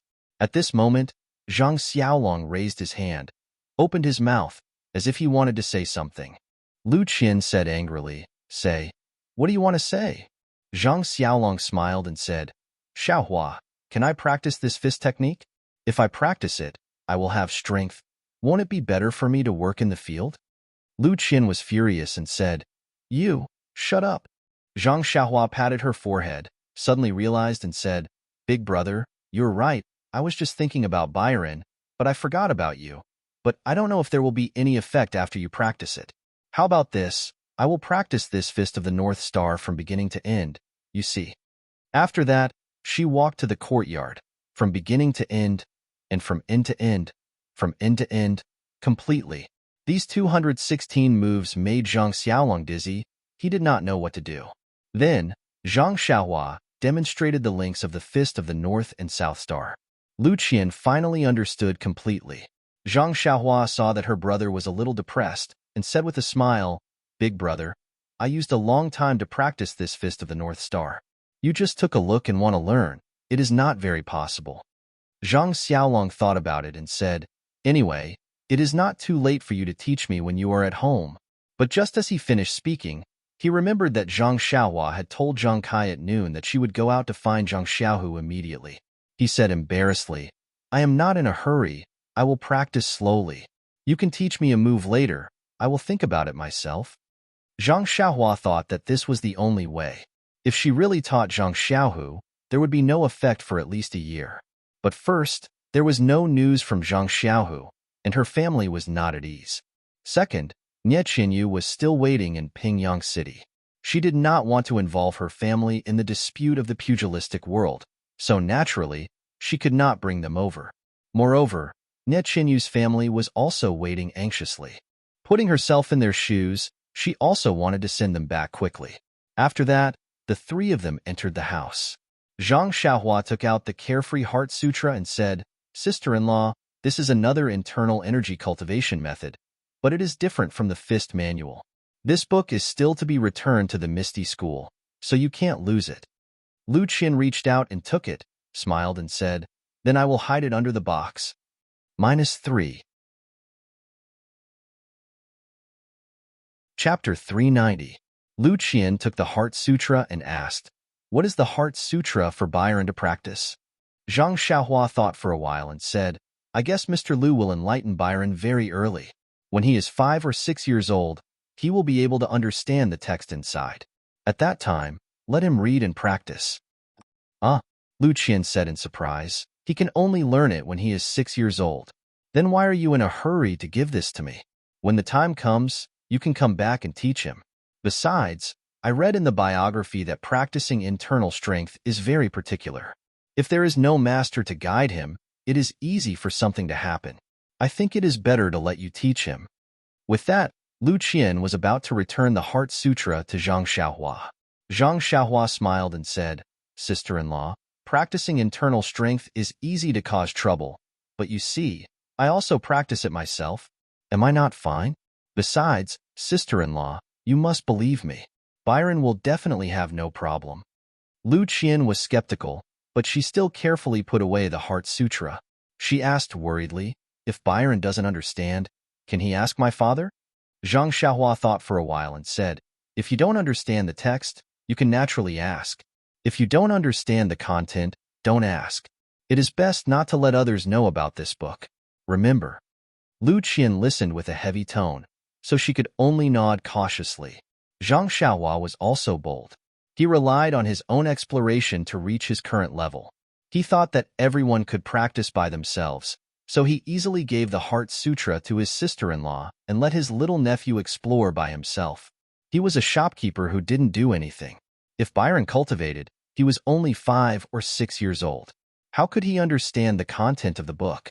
However, was Zhang Byron an ordinary person?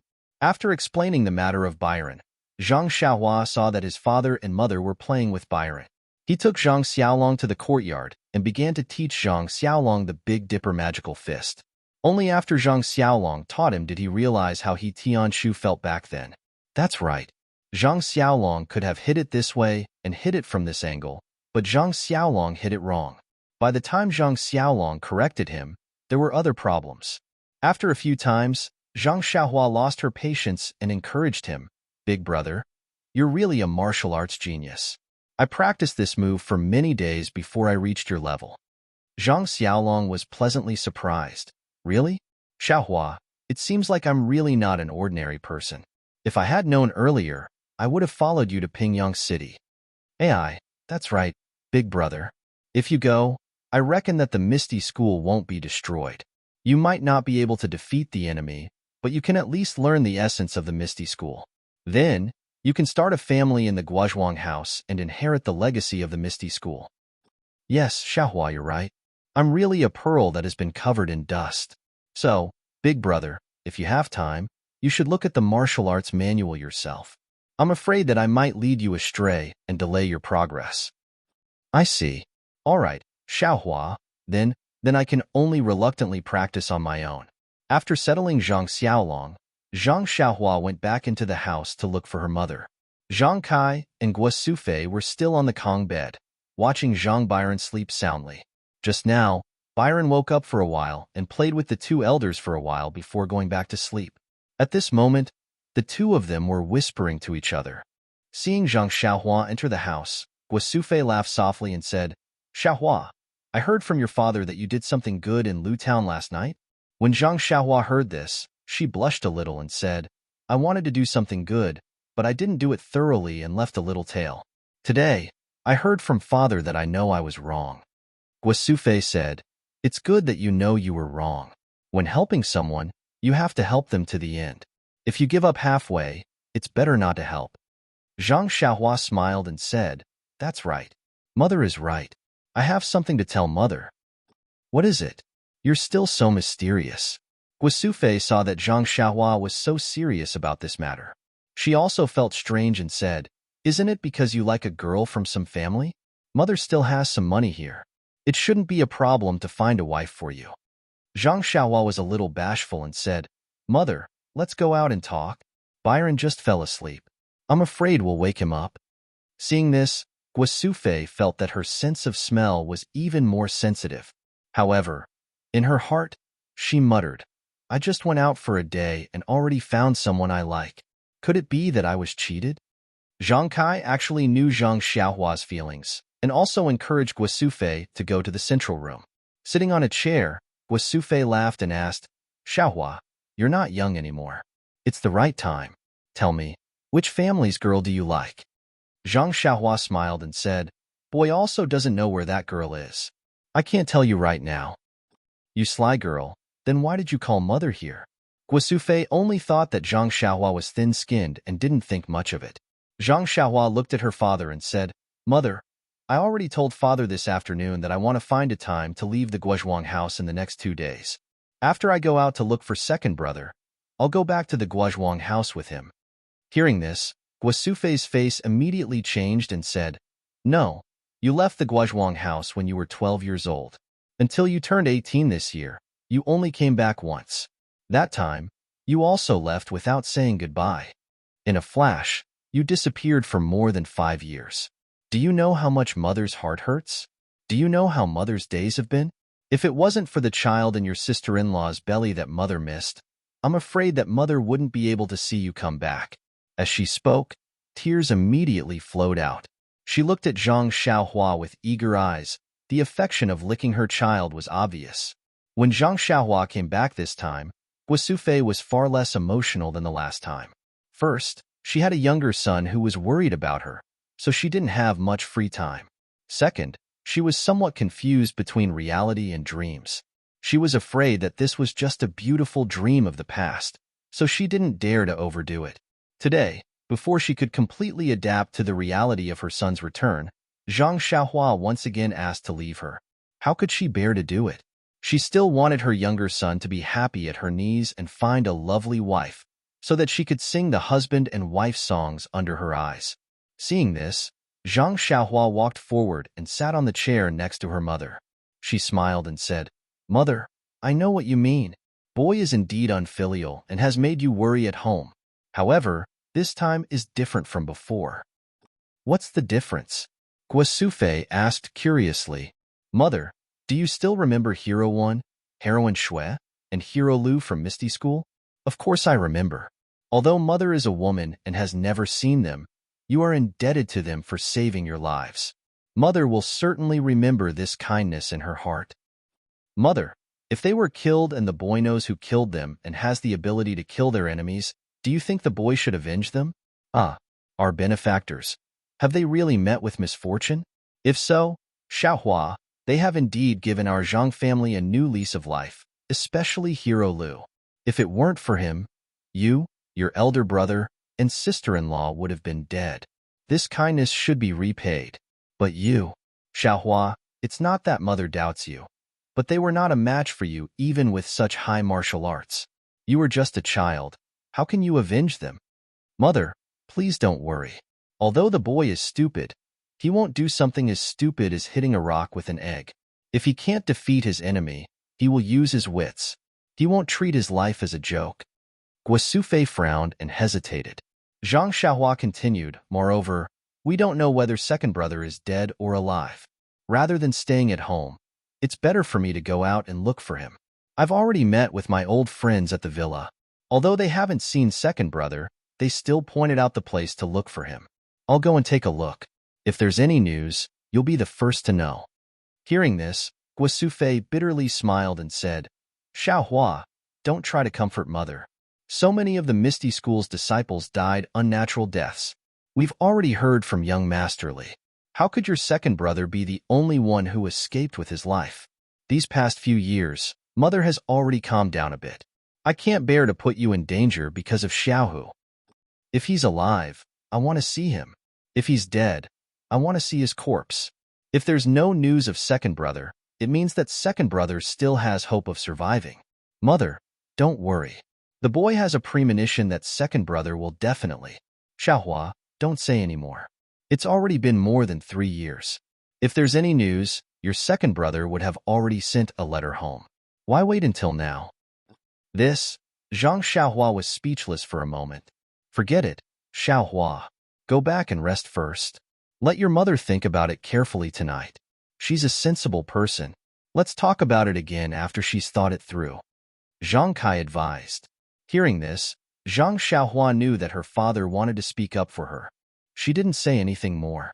She said something else to them and returned to her room to rest. Ever since Zhang Byron was born, Guosufei had been accompanying Lu Qian to take care of the child. Tonight, she handed this task over to Zhang Xiaolong and followed Zhang Kai back to the room next door.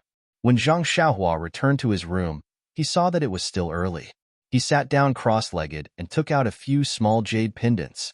He knew that although his mother loved him dearly and didn't want him to get involved in the Jianghu, the Misty School was a great favor to the Zhang family.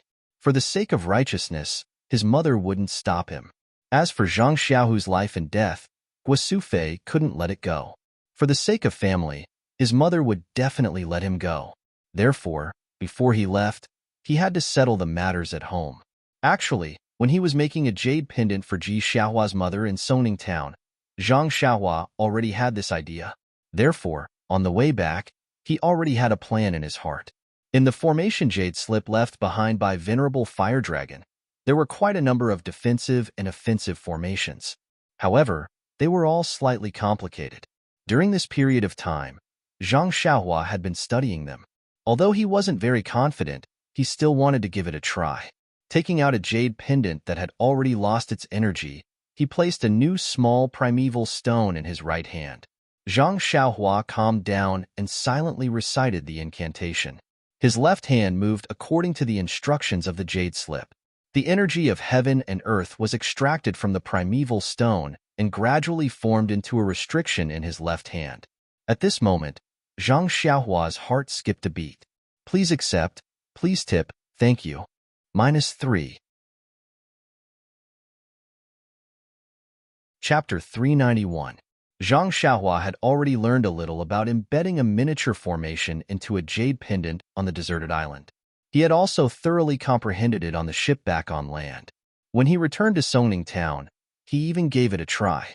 He successfully embedded a tranquil formation into a jade pendant and gave it to Ji Xiaohua's mother as a form of compensation. However, when Zhang Xiaohua embedded the array into the jade pendant in Songning Town, although it was the most primary array, the chi of heaven and earth was scarce at the moment. Zhang Xiaohua could barely make ends meet by mobilizing her qi with incantations, so she pondered over using the vital stones and the vital qi in her body to barely complete the jade pendant. At that time, her vital qi was exhausted, and she was so tired that her face turned pale. Now, Zhang Xiaohua wanted to embed a more advanced defensive array into the jade pendant. Zhang Xiaohua had pondered over this array many times on her way back to Pingyang City. However, there was always a sense of obscurity when she made the incantation. When it reached a certain level, it was difficult to continue, let alone embed it into the jade pendant. However, when Zhang Xiaohua made the incantation today, she felt that it was as smooth as moving clouds and flowing water, as if the previous sluggishness had disappeared. Therefore, Zhang Xiaohua's heart skipped a beat. However, this was not the time to ponder over it carefully. She hurriedly changed the incantation in her hands and completed the complicated transformation of the entire array. Then, she shouted clearly, "Go." She put her left index finger and middle finger together and mobilized her vital qi, striking the array that had already been completed at her fingertips toward the jade pendant in front of her. In her divine sense, she saw that the array was shrinking and the vital qi in it became denser and denser. Finally, it shrunk to the size of the jade pendant. With a very clear bang, the array was actually embedded into the jade pendant. In an instant, the jade pendant flashed with a brilliance invisible to the naked eye. The extremely ordinary old jade immediately became somewhat different. Zhang Xiaohua could naturally see some clues through her divine sense, but sorry, she could not see anything with her eyes. But just when Zhang Xiaohua was feeling satisfied and wanted to be proud, she suddenly felt that the yuan qi in the jade pendant was somewhat chaotic. With a light pong sound, the jade pendant in her hand immediately turned into a pile of powder. Zhang Xiaohua frowned. She thought about it carefully for a while before relaxing slightly. She took out another jade pendant from her bosom and continued to make it. He still had a lot of such jade pendants in his money bag. They were all from the treasure house of Shizue Mountain. Zhang Xiaohua knew the use of these jade pendants, so she didn't put them all in the box. She buried them underground, so she didn't need to be too stingy. This time, the incantation was successfully completed. However, when the incantation was inserted into the jade pendant, Zhang Xiaohua's expression was serious. The movement of her left hand seemed fast but was actually slow. Amidst the slowness, there was a strange frequency. With another bang, the incantation was successfully inserted into the jade pendant.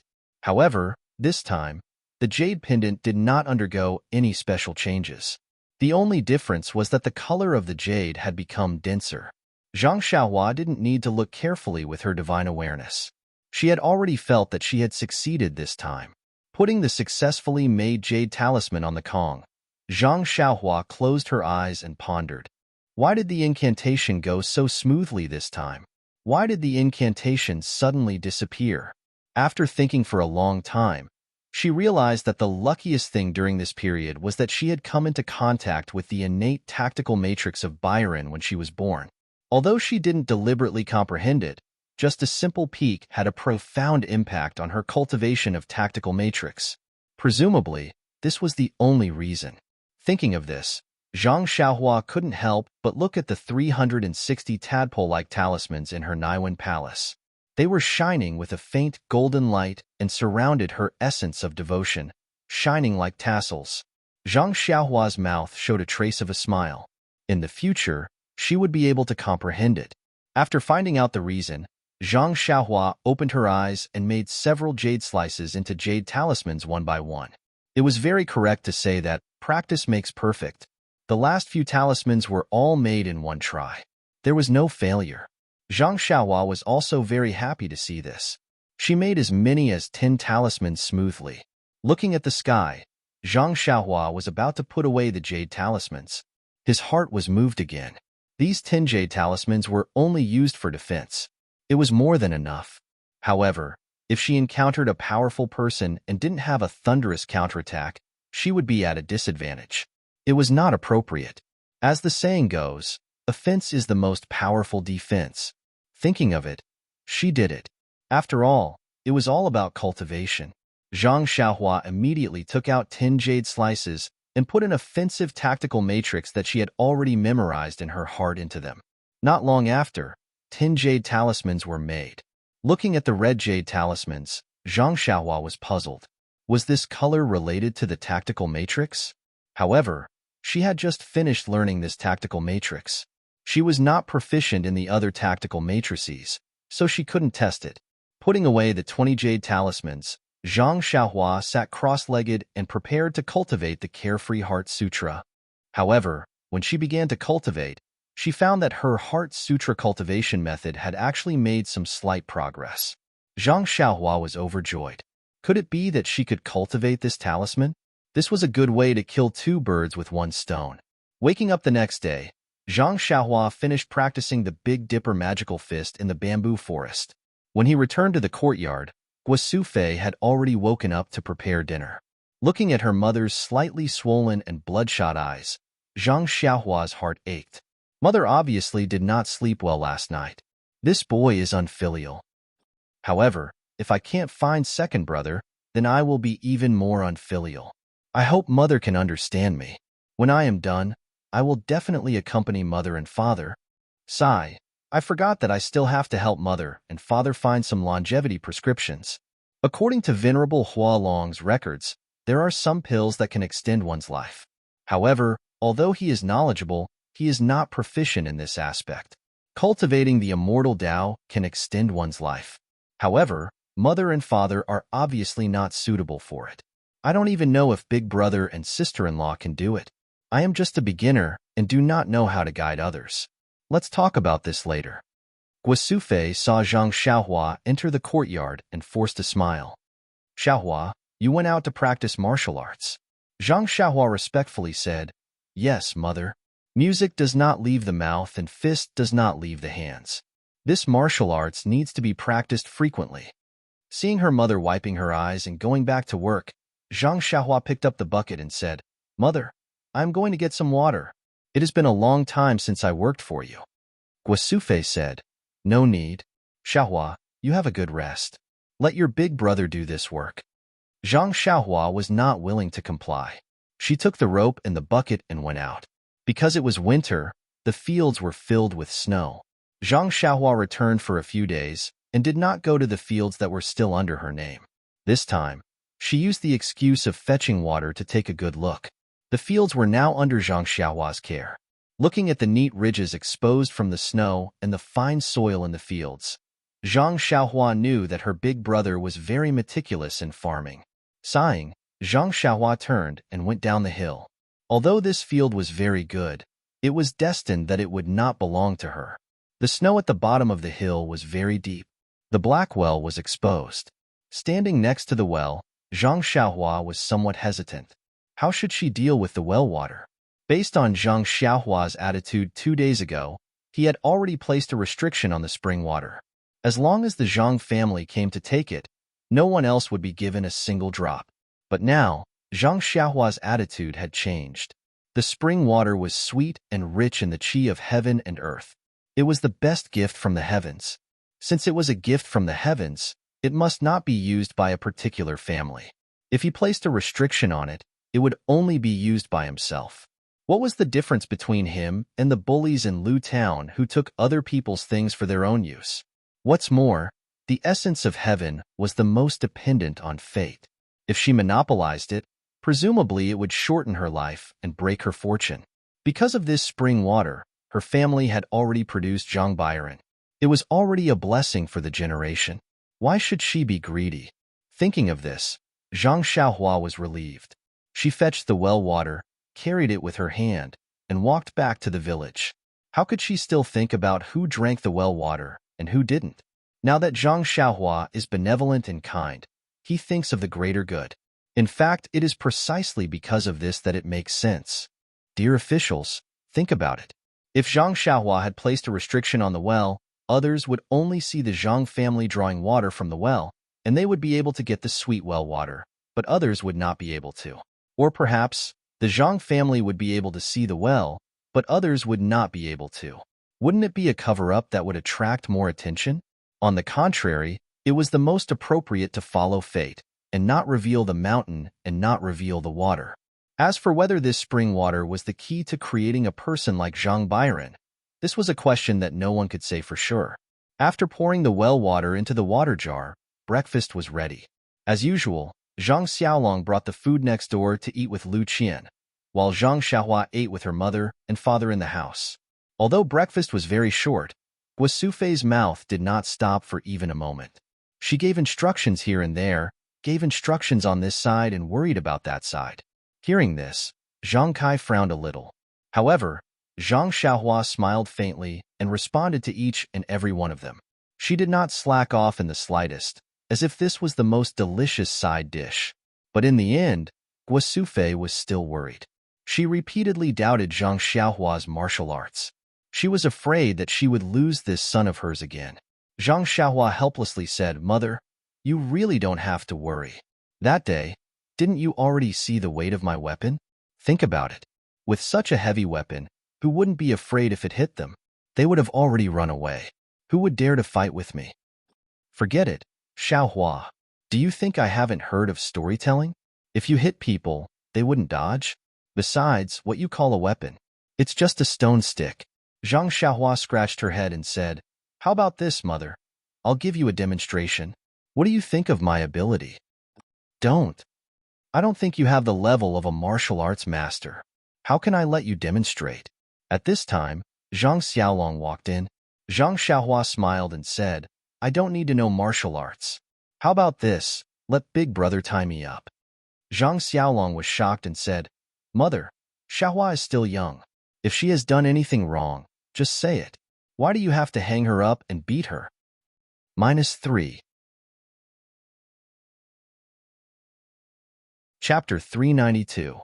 Zhang Xiaohua rolled her eyes and said, "What are you talking about? Big brother, am I bad enough to be hung up by mother?"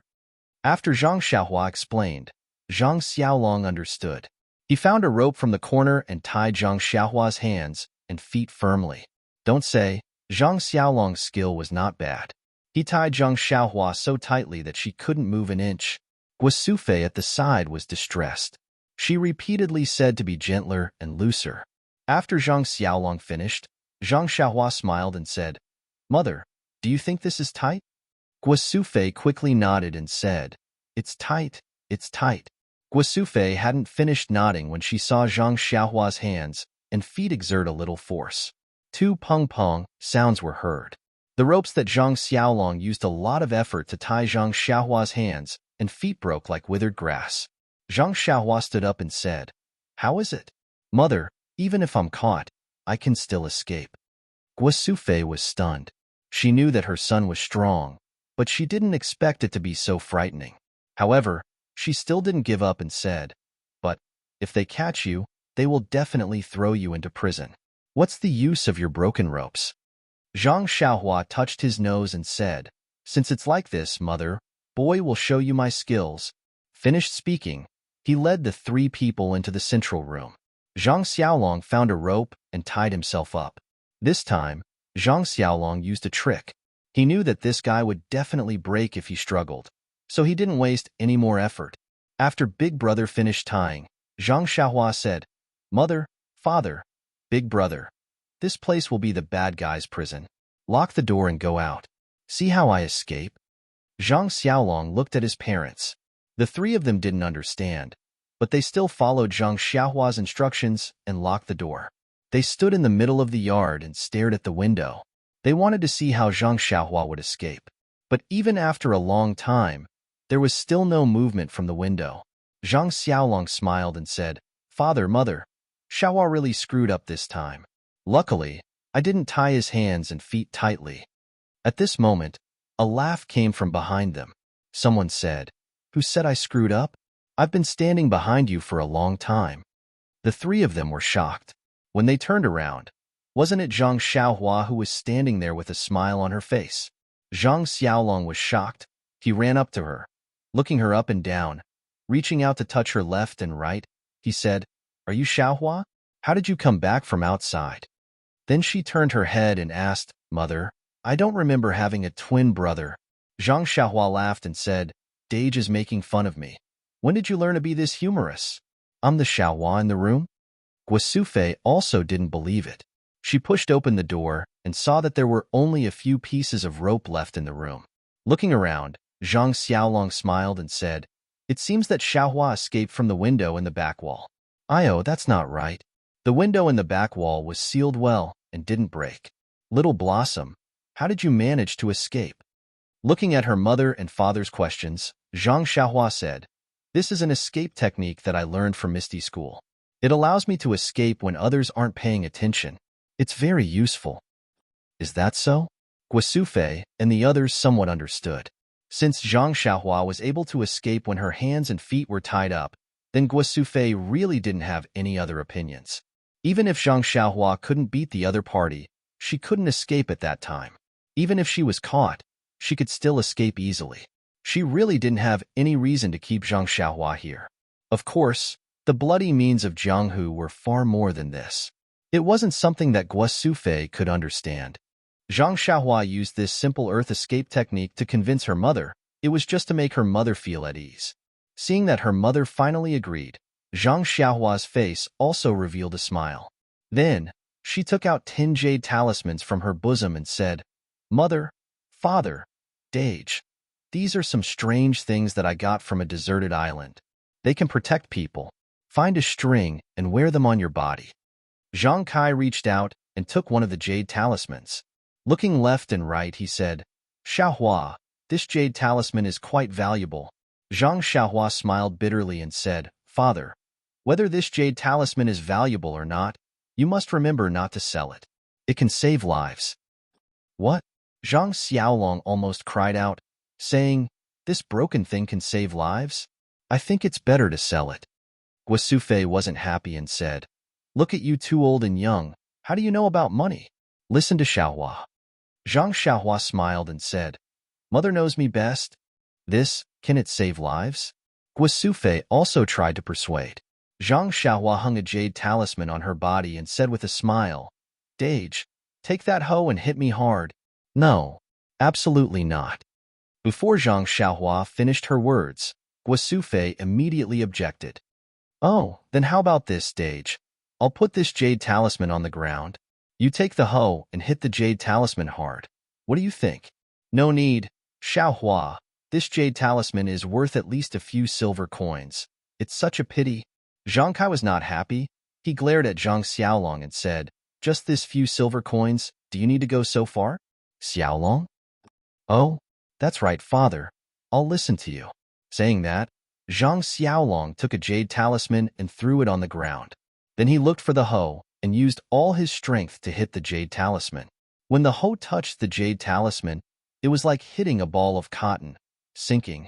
But no matter how hard he tried, there was always a gap between the hoe and the jade talisman. It couldn't touch it. Seeing this, Zhang Xiaolong shouted, "Interesting, interesting. But Xiaohua, if you wear this thing on your body, people won't hit the jade talisman when they hit you, right?" "It's okay, father. As long as you wear it, it will protect your whole body if you hit it with more than a certain amount of force. How about I put the jade talisman on Huan Huan? You can use a wooden stick to try." Sure enough, if the jade talisman was put on the 4 odd beasts, Zhang Xiaolong would use a wooden stick to hit Huan Huan's butt. No matter how hard Zhang Xiaolong used, he couldn't hit it. Zhang Xiaolong was overjoyed. He quickly grabbed one and said, "This thing is great. With it, your sister-in-law won't be able to hurt me anymore." Ha ha ha. Zhang Xiaohua smiled and gave the other 9 jade talismans to Guosufei. She said, "Mother, let's each have one. Keep the rest as a backup. This jade talisman won't work forever. It may not work after a few times." "Okay," Guosufei agreed. She carefully put it away and said, "I'll find a silk rope later. We'll all wear it." Seeing that her mother put away the jade talismans, Zhang Xiaohua took out 10 light red jade talismans from her arms. Before she could say anything, Zhang Xiaolong shouted, "Xiaohua, what are these? Are they different from the ones just now?" "Yes, big brother. You're right. The one just now is for protection. This one." Zhang Kai interrupted, "For hitting people?" Zhang Xiaohua smiled and said, "Father is really smart. No wonder the 3 of us are so smart. It's all thanks to you." Guosufei smiled and said, "Don't flatter your father. Your father said so many good things to you last night. It's all thanks to your mouth." Zhang Xiaohua smiled and said, "Father is good. Mother is good. Hee, please wait a moment." After saying that, Zhang Xiaohua moved a large rock from outside the yard. It was about the size of the Zhang family's dining table. Only Zhang Xiaohua had the strength to move it. If it were Zhang Xiaolong, it would take at least 5 people. Seeing Zhang Xiaohua move such a large stone, the 3 of them didn't understand. What does this have to do with hitting people? After the stone was placed in the middle of the courtyard, Zhang Xiaohua said, "Father, Mother, Big Brother, you all stand behind me and watch how I use this jade talisman." The 3 of them didn't dare to be careless and stood behind Zhang Xiaohua. They saw Zhang Xiaohua pick up a jade talisman and throw it at the stone with all her strength. With a kachich sound, the jade talisman broke into pieces and a red light flashed from the jade talisman. It was a red flame, but the flame was different from the usual flames seen in the Zhang family. When the flame touched the stone, it actually burned. After a cup of tea's time, more than half of the huge stone was burned. This strange scene made the 3 of them even more stunned. Yes, this was the first time they saw a flame that could burn a stone. Zhang Xiaohua turned around and handed over the remaining few jade talismans. Zhang Xiaolong stretched out his hand but didn't dare to take them. He asked with some fear, "Xiaohua, isn't this thing too dangerous? If we were to accidentally trip and fall onto the jade talisman while holding it, wouldn't we burn ourselves in an instant?" Zhang Xiaohua smiled and casually threw another jade talisman on the stone. This time, it didn't break. Zhang Xiaohua reached out and picked it up. She put it in someone's pocket and said with a smile, "This jade talisman needs to be thrown with all your strength to be effective. If you are a little bit weaker, it won't break. Moreover, if Big Brother is carrying the jade talisman just now, the 2 jade talismans will meet and perish together. Of course, there won't be any danger." "Ah, so it's like this." Only then did Zhang Xiaolong boldly reach out to take the remaining jade talismans. Looking at them carefully, he said, "Xiaohua, this is a sharp weapon, more effective than any sword or saber. Do you have any more? Give me a few more." Zhang Xiaohua heard this and her heart was moved. Why didn't she think of it? She smiled and said, "I still have some. I will give them to you later. But, Big Brother, don't use this thing in evil ways." Zhang Xiaolong also smiled and said, "You look like Big Brother. How come Big Brother doesn't know what you think?" Zhang Xiaohua gave the remaining few jade talismans to Guosufei. Guosufei took them and said with some reluctance, "Xiaohua, when do you want to leave after giving us all these things?" Zhang Xiaohua looked at the clouds in the sky and said, "Mother, as soon as possible. If possible, I will leave tomorrow. What do you think?" "AI, tomorrow is the 18th of the first month. It is not even the first month. You came back on the 9th day of the first month. It has only been 9 days and you want to leave?" Hearing the word 9, Zhang Xiaohua's heart was moved. She smiled and said, "Mother, I should leave tomorrow. This 9 is very auspicious." -3. Chapter 393. AI, what new book he? AI, Guosufei sighed deeply. "No matter how auspicious it is, as long as you leave, Mother will not be happy." Zhang Xiaohua smiled. "Mother, don't worry. As long as there is news about Second Brother, I will immediately send someone to bring the news back. You just have to wait to make braised pork to reward me." Guosufei forced a smile and wiped her tears. Yes, Little Blossom was her son, and Little Tiger was her son too. They were both her flesh and blood. There was no reason to stop her from looking for her second son, just because she felt sorry for her youngest son. Seeing this, Zhang Kai changed the topic. "Today, Xiaohua, stay at home. Don't go anywhere. Accompany your mother." "Oh right, child's mother, bring the good things Xiaohua brought for Qianqian to see." "Okay, we will go now." Guosufei agreed and the 3 of them went next door. Zhang Xiaohua thought for a moment and said, "You guys go first. I will go back to my room. I will be there soon." Guosufei showed the 2 jade talismans to Lu Qian and explained how to use them.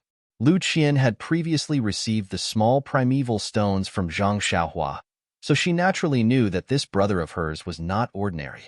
Of course, she did not doubt. She immediately found a suitable thread from the sewing tray and passed the 6 jade talismans to everyone. Byron also received one and wore it around her neck. As for the other light red jade talismans, she also took 2 and hid them close to her body. Seeing that their daughter-in-law trusted them so much, Zhang Kai and Guosufei also did as instructed. Not long after, Zhang Xiaohua also rushed over, took out a dozen light red jade talismans and said, "Big brother, big sister-in-law, this is all. Please keep it." Lu Qian glared at Xiaohua and said, "Xiaohua, don't you still need these? You keep them for yourself." Zhang Xiaohua smiled and said, "Don't mention it, big sister-in-law. I don't need these. You guys can use them, as long as you don't use them casually and only use them to protect yourself." At this time, Guosufei also took out her own jade talisman and said, "Xiaohua, mother will let you wear this." "Mother, I really—" Zhang Xiaohua said half of the sentence. She could not continue. With tears in her eyes, she stretched her head and let her mother wear the talisman around her neck. Seeing this, Lu Qian hurriedly put on another one and handed it to Guosufei. Zhang Xiaohua said, "Mother, you should wear it too. Why don't you let father help you?" "Forget it. I'll do it myself." Guosufei smiled and put the jade pendant on her body. Then, Zhang Xiaohua handed over a dozen jade talismans to Lu Qian. Lu Qian only took half of them. The rest were given to Guosufei. Guosufei only took half of them and returned the other half to Lu Qian. At this time, Bai Ren on the Kong had already woken up. "Ya-ya" sound, turning over on the Kong. When he saw Zhang Xiaohua by the Kong bed, his eyes seemed to light up. He reached out his small hands to ask for a hug. Zhang Xiaohua smiled and held Byron in his arms. Only then did the little guy stop scratching in his arms. He just looked at him and chuckled. Zhang Xiaohua once again swept with her spiritual awareness, but Byron was still the same as other children. There was no fluctuation of primordial qi. If it was not for the fact that this 8-day-old child looked like a 5-month-old child, Zhang Xiaohua really couldn't believe that this was the baby she took out from the innate array. Lu Qian next to her asked, "Xiaohua, I heard from mother that you will leave tomorrow. Byron is not 1 month old yet. Why don't you wait to eat Byron's full moon banquet?" Zhang Xiaohua said with a smile, "Sister-in-law, I will leave in the end. Why do you care about sooner or later? Speaking of Byron's full moon banquet, I have prepared a gift in advance." After that, he took out a large piece of primordial stone from his arms and handed it to Lu Qian. "This is the same stone I gave you last time. I think Byron will like it. I have nothing to give him, just treat this as a toy for him." This piece of primordial stone was the size of an adult's fist. The primordial qi contained in it was really surging. Zhang Xiaohua had been refining qi for a long time, but the amount of primordial qi in her body was not so much. Although Lu Qian did not understand the preciousness of this primordial stone, she knew that her son's birth was related to this stone, and it was just a much smaller stone. This one must be even more precious. However, Zhang Xiaohua was her younger brother, so she did not need to be too polite. Before she could say thank you, Byron's eyes lit up, and he stretched out his small hand to hug this thing that was about the size of his head. Seeing this, Zhang Xiaohua put the primordial stone on the Kong, and also put Byron beside it. As a result, Byron reached out and hugged the primordial stone and rolled around. He had long forgotten about Zhang Xiaohua. One day passed quickly, and Zhang Xiaohua's family stayed in Lu Qian's house, accompanying Byron for the entire day. Lu Qian was still in confinement, so she could not leave the house. On the 17th day of the first month, the family had dinner in their central room. Mr. Lu, Lu Kai, and Li Yinfeng also came over, and it was a happy reunion dinner. The next morning, the first ray of sunlight shone into the house. Zhang Xiaohua opened his eyes, sighed softly, and pushed the door open. He did not plan to go out to the courtyard to practice the Big Dipper magical fist, and wanted to leave quietly, afraid of the heartache of separation. Unfortunately, just as he stepped out, he saw the dark red fire in the stove. His mother had already woken up. Quietly standing at the door, Zhang Xiaohua's eyes could not help but moisten. Guosufei woke up very early. When Zhang Xiaohua came out, she had already baked a large stack of pancakes. Seeing Zhang Xiaohua come in, Guosufei smiled and said, "Xiaohua, go and sleep for a while. We still have to hurry on the road today, so rest well." Zhang Xiaohua whispered, "Mother, you don't have to bake so many pancakes. I can't finish them. This is for you to eat on the road." Along the way, Other people's food is not to their heart's content. I'm afraid that you won't be used to it. Mother. Zhang Xiaohua was a little choked up. Well, if you can't sleep, wash your face and tidy up your Huan Huan. It still has to carry you on the road. Don't starve. Zhang Xiaohua responded and went. It seems that Zhang Xiaohua's idea of quietly leaving had completely failed. Not long after, Mr. Lu Kai, and Li Yinfeng also came over. After eating, a group of people sent Zhang Xiaohua out like stars surrounding the moon. Only Lu Qian and Bai Ren didn't go out of the house. Zhang Xiaohua especially went to say goodbye to her sister-in-law. Bai Ren, this boy, was still sleeping soundly. Zhang Xiaohua couldn't help but hug and kiss his chubby little face. There were many people in the village who woke up early. Seeing that only the third son of the Zhang family was going out again, they all stopped and carefully gave their blessings. Zhang Xiaohua was ashamed. She thought that people were too bad before. At this time, she carefully smiled and greeted the people who were familiar with her. At the entrance of the village, there was no need to mention the reluctance and attachment. This time was different from before. Although they were reluctant to part at the beginning, they knew that there was no danger to their lives. At worst, they could just pat their butts and come back. This time, they knew that the road ahead was dangerous.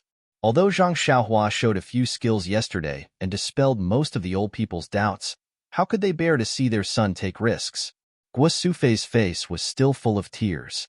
Although Zhang Xiaohua was sad, she was after all 18 years old. She was not like the youth of the past who only had tears in her eyes. After saying a few words to her mother, father, and the others, she floated onto the deer.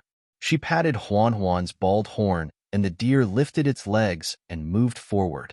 After a few steps, Zhang Xiaohua couldn't help but look back. Everyone raised their hands.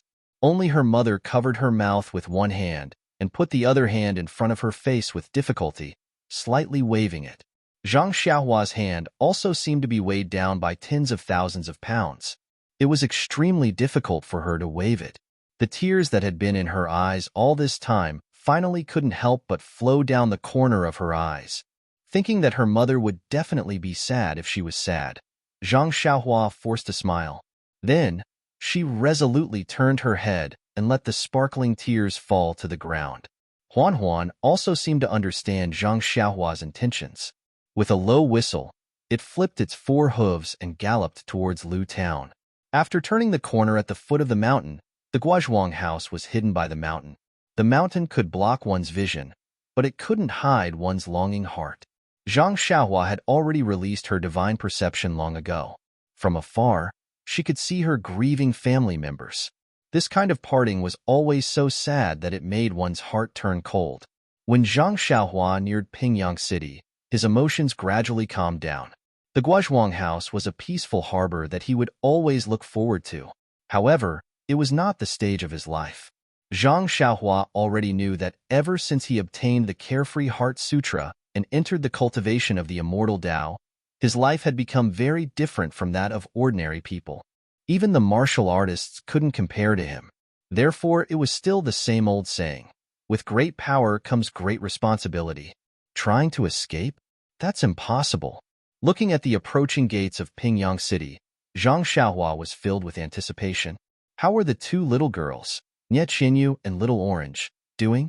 Although he could see what he wanted to know as long as he released his divine perception, was there any point in doing so?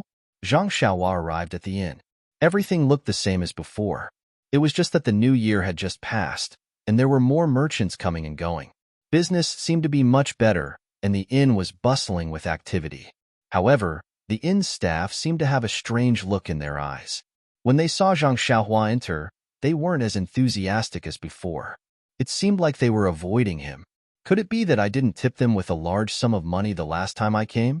That's why they seemed distant. Could it be that Nie Qinyu has run out of money and owes them money for their rooms? Zhang Xiaohua walked into the courtyard of the inn suspiciously. In the corner of the courtyard, the horse carriage was left alone. It didn't seem to have moved at all. Zhang Xiaohua left the 4 odd beasts behind and walked to Nie Qinyu's door. There was no noise from the 2 little girls inside. Zhang Xiaohua frowned even more. Walking to the tightly shut door, Zhang Xiaohua knocked lightly on the door and asked, "Is there anyone at home?" Immediately, a hoarse voice shouted from inside, "There's no one here." However, before the voice finished, it was followed by an exclamation, "Ah, Brother Ren. It can't be." When Zhang Xiaohua heard her surprised and joyful voice, cold sweat broke out on his back. I don't think he was this intimate with Miss Nia. It's only been 10 days since we last met, yet he misses her so much? -3. Chapter 394. Although Nie Qinyu was only 12 years old, she was still a young girl. Cough, cough. She had already grown up and her body was filled with the unique fragrance of a girl. Her movements were like a swallow returning to the forest, but this really put Zhang Xiaohua in a difficult position. Should I step aside and let her pass? Wouldn't that be letting Miss Nie eat dirt? However, if I don't step aside, won't I be taking advantage of her? Although Zhang Xiaohua did not release his divine perception, Nie Qinyu's movements still allowed Zhang Xiaohua to make sufficient movements to avoid her. However, after thinking about it, Zhang Xiaohua still stood there bravely and fearlessly.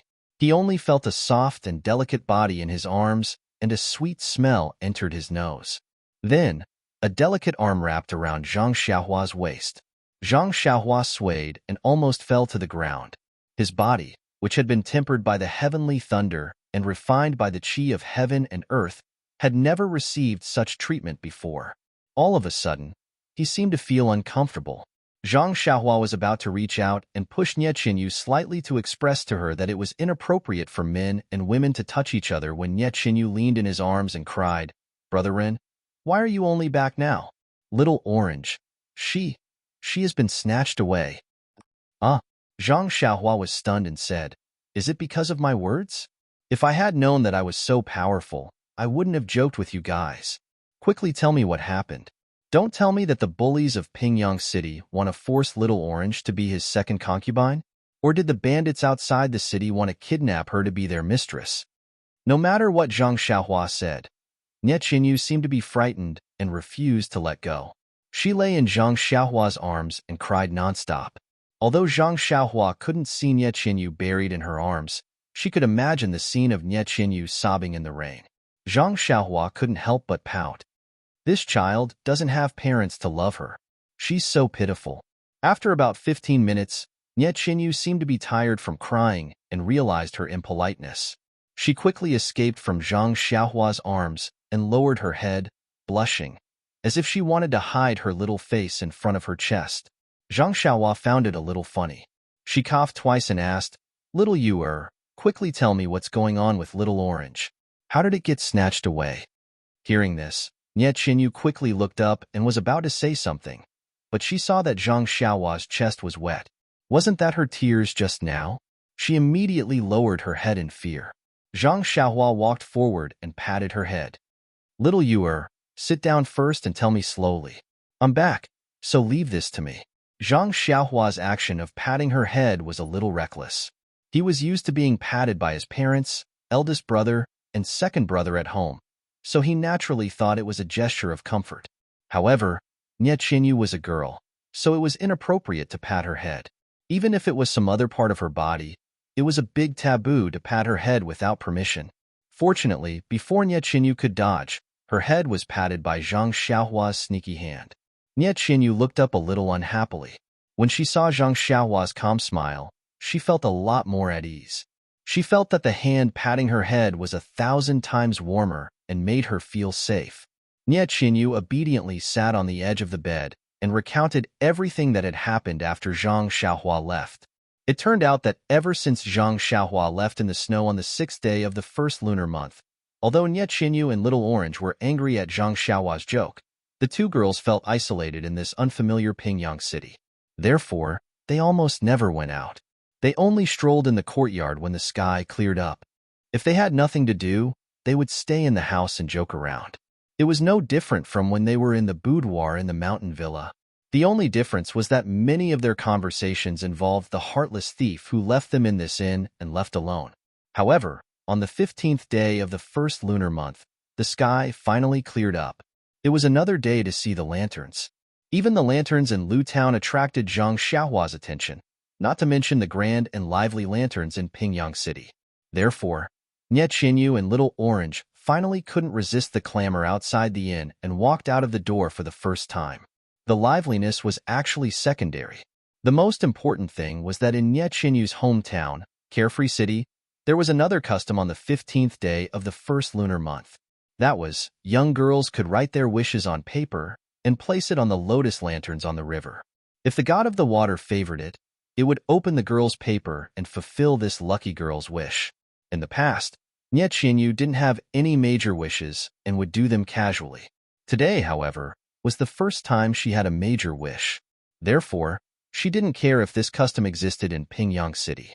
She pulled Little Orange along and wanted to go shopping for lotus lanterns.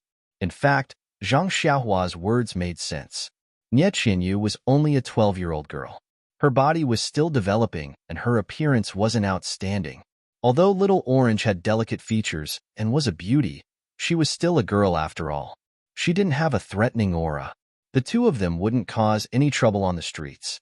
However, man proposes, God disposes.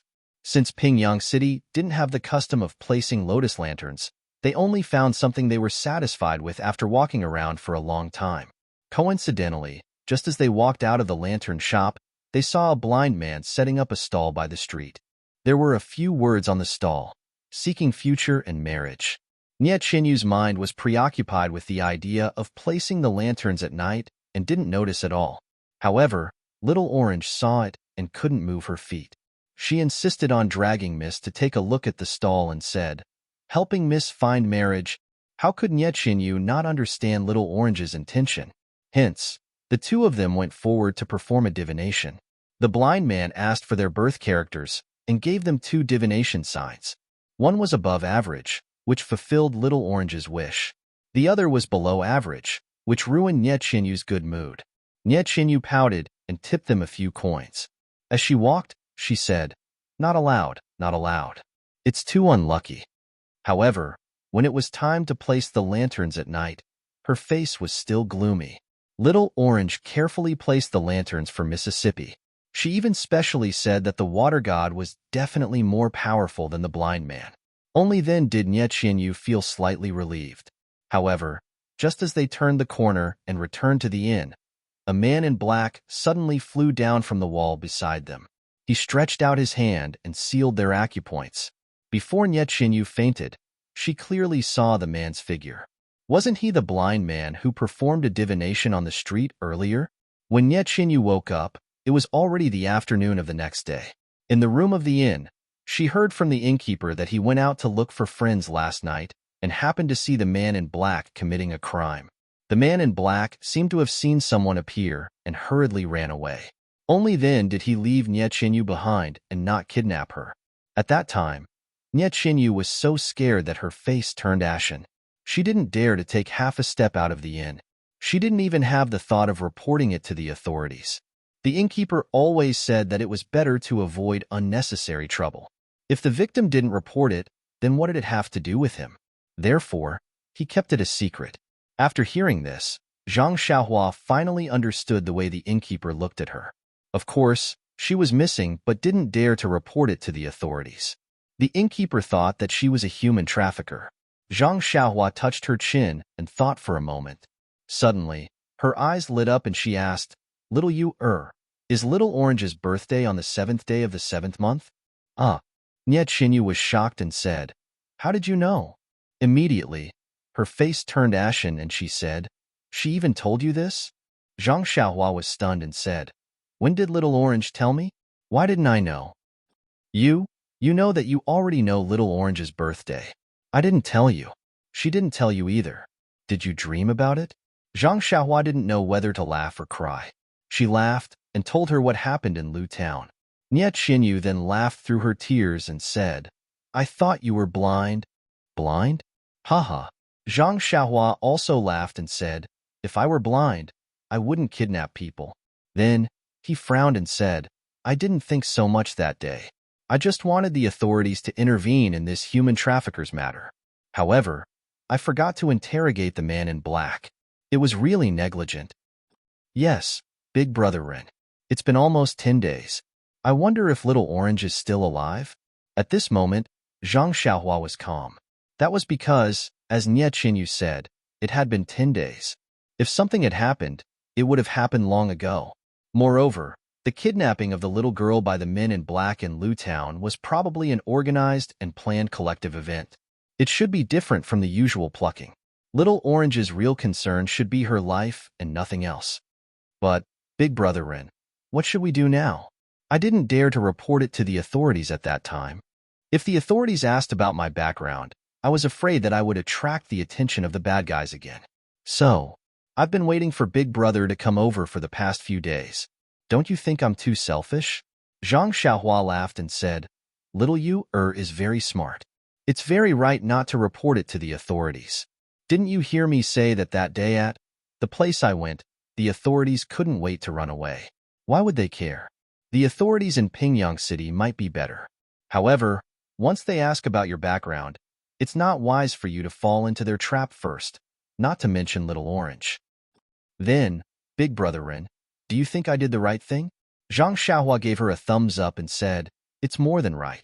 You're extremely smart. Nie Qinyu's face flushed red. The grievances that she had been suppressing in her heart for the past 10 days had long disappeared. After interacting with her for a few months, Zhang Xiaohua knew that this girl had always been competitive. However, she was still young and immature. When faced with such a situation, it was difficult for her to have the best of both worlds. He laughed and said, All right, I'm back. Leave Little Orange's matter to me. Look at your haggard face. You'd better rest more. Then, he looked around and said, Little Ewer, I'll go next door. You sleep. Big Brother Ren, please add it to your collection. Please tip it. Thank you. -3. Chapter 395. Brother Ren. Nie Qinyu wanted to say something but stopped. Zhang Xiaohua thought for a while and said, Okay, you go ahead and sleep. I'll stand at the door. With that, he got up and walked to the door. His slender figure blocked the sunlight and his elongated shadow was cast on the brick bed. Nie Qinyu's face was a little red and her heart was racing. She curled up on the brick bed and pulled the blanket over her body. She also covered herself with the warm shadow and felt very at ease. Not long after, she started snoring softly. When Zhang Xiaohua heard it, he tiptoed and closed the door. Then, he got up and went to the room next door. The target of the men in black was Little Orange, the girl who was born on the 7th day of the 7th month. Nie Qinyu was not in any danger at all. She was just frightened. Sigh, poor child. Zhang Xiaohua sighed in his heart. First, she was chased after. Now, her own girl was kidnapped. She has been in a state of fear for the past few days. I wonder how many tricks she has used. I forgot to ask her. Zhang Xiaohua returned to the small house and sat cross-legged. To be honest, he was just comforting Nie Qinyu. He did not have any confidence in himself. Pingyang City was so big. Where could he find Little Orange? Moreover, she had been missing for 10 days. He did not know where she had been transferred to. But if he did not say that, what else could he say? Sitting cross-legged on the brick bed, Zhang Xiaohua released his divine senses. His divine senses were already very powerful and could cover the entire Pingyang City. However, just like what happened in Lu Town previously, even if he could cover it completely, what was the use? You can only see, but you can't know all the movements like the back of your hand. This is divine sense, after all, not a domain. If only there was a way to leave a mark on Little Orange's body. Once he released his divine senses, no matter where she was, as long as she was still in Pingyang City, he would be able to sense her. How good would that be? Zhang Xiaohua's divine senses circled around Pingyang City for a long time but did not find anything. He had no choice but to withdraw it. It was still early, so Zhang Xiaohua closed her eyes to cultivate. The content of the Way of Heaven was boundless and vast, so it couldn't be rushed. Before leaving the Guozhuang house, he had made jade talismans that gave him a lot of inspiration. Since he could make talismans and cultivate at the same time, why not? However, before creating the talismans, Zhang Xiaohua had something more important to do. She had to comprehend the 365 talismans in the golden formation in her Naiwan palace.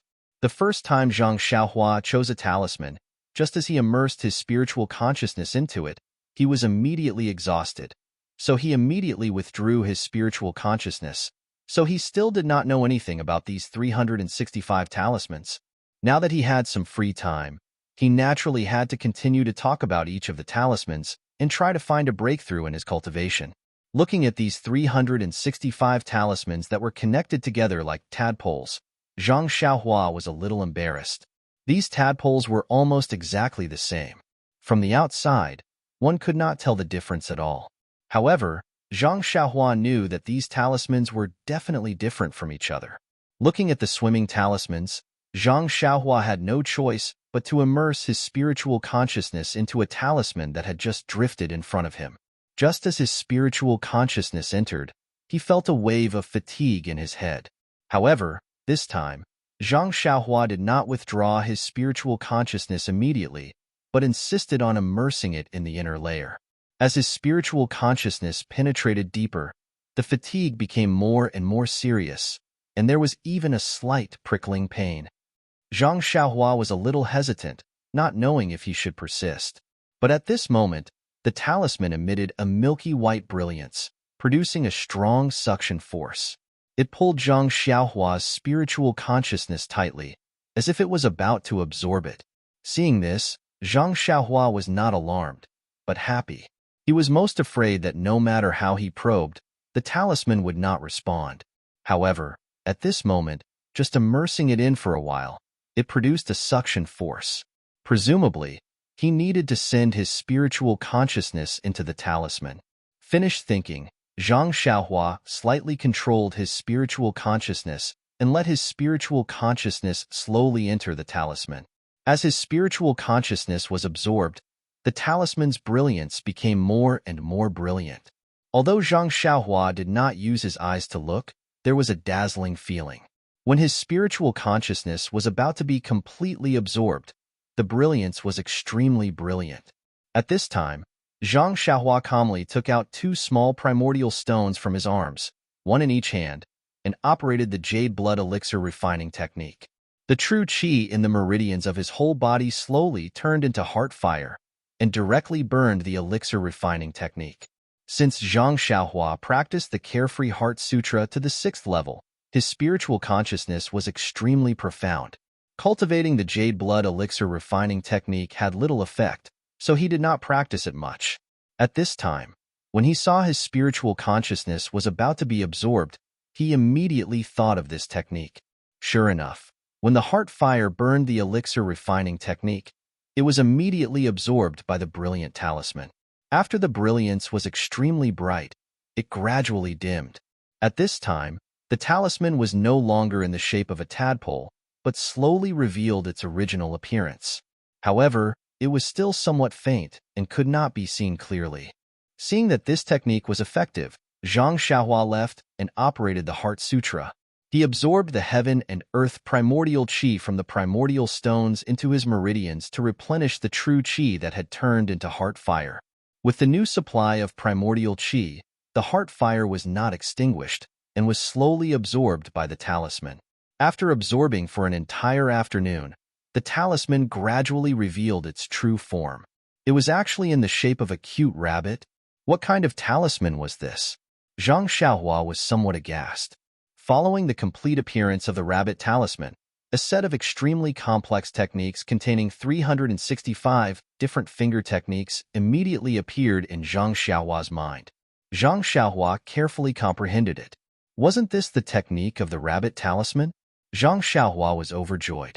Just as she was about to comprehend it further, a huge feeling of exhaustion came from her mind. There was actually a feeling of exhaustion. Zhang Xiaohua did not dare to try again. She immediately withdrew her divine sense and let the golden array revolve around the elixir refining technique. She silently operated the Heart Sutra and adjusted her breathing. After the time it took to eat a meal, the true qi of the 6th level of the Worry-Free Heart Sutra had circulated through the meridians of her entire body a few times. Her entire body felt comfortable, and only then did she stop.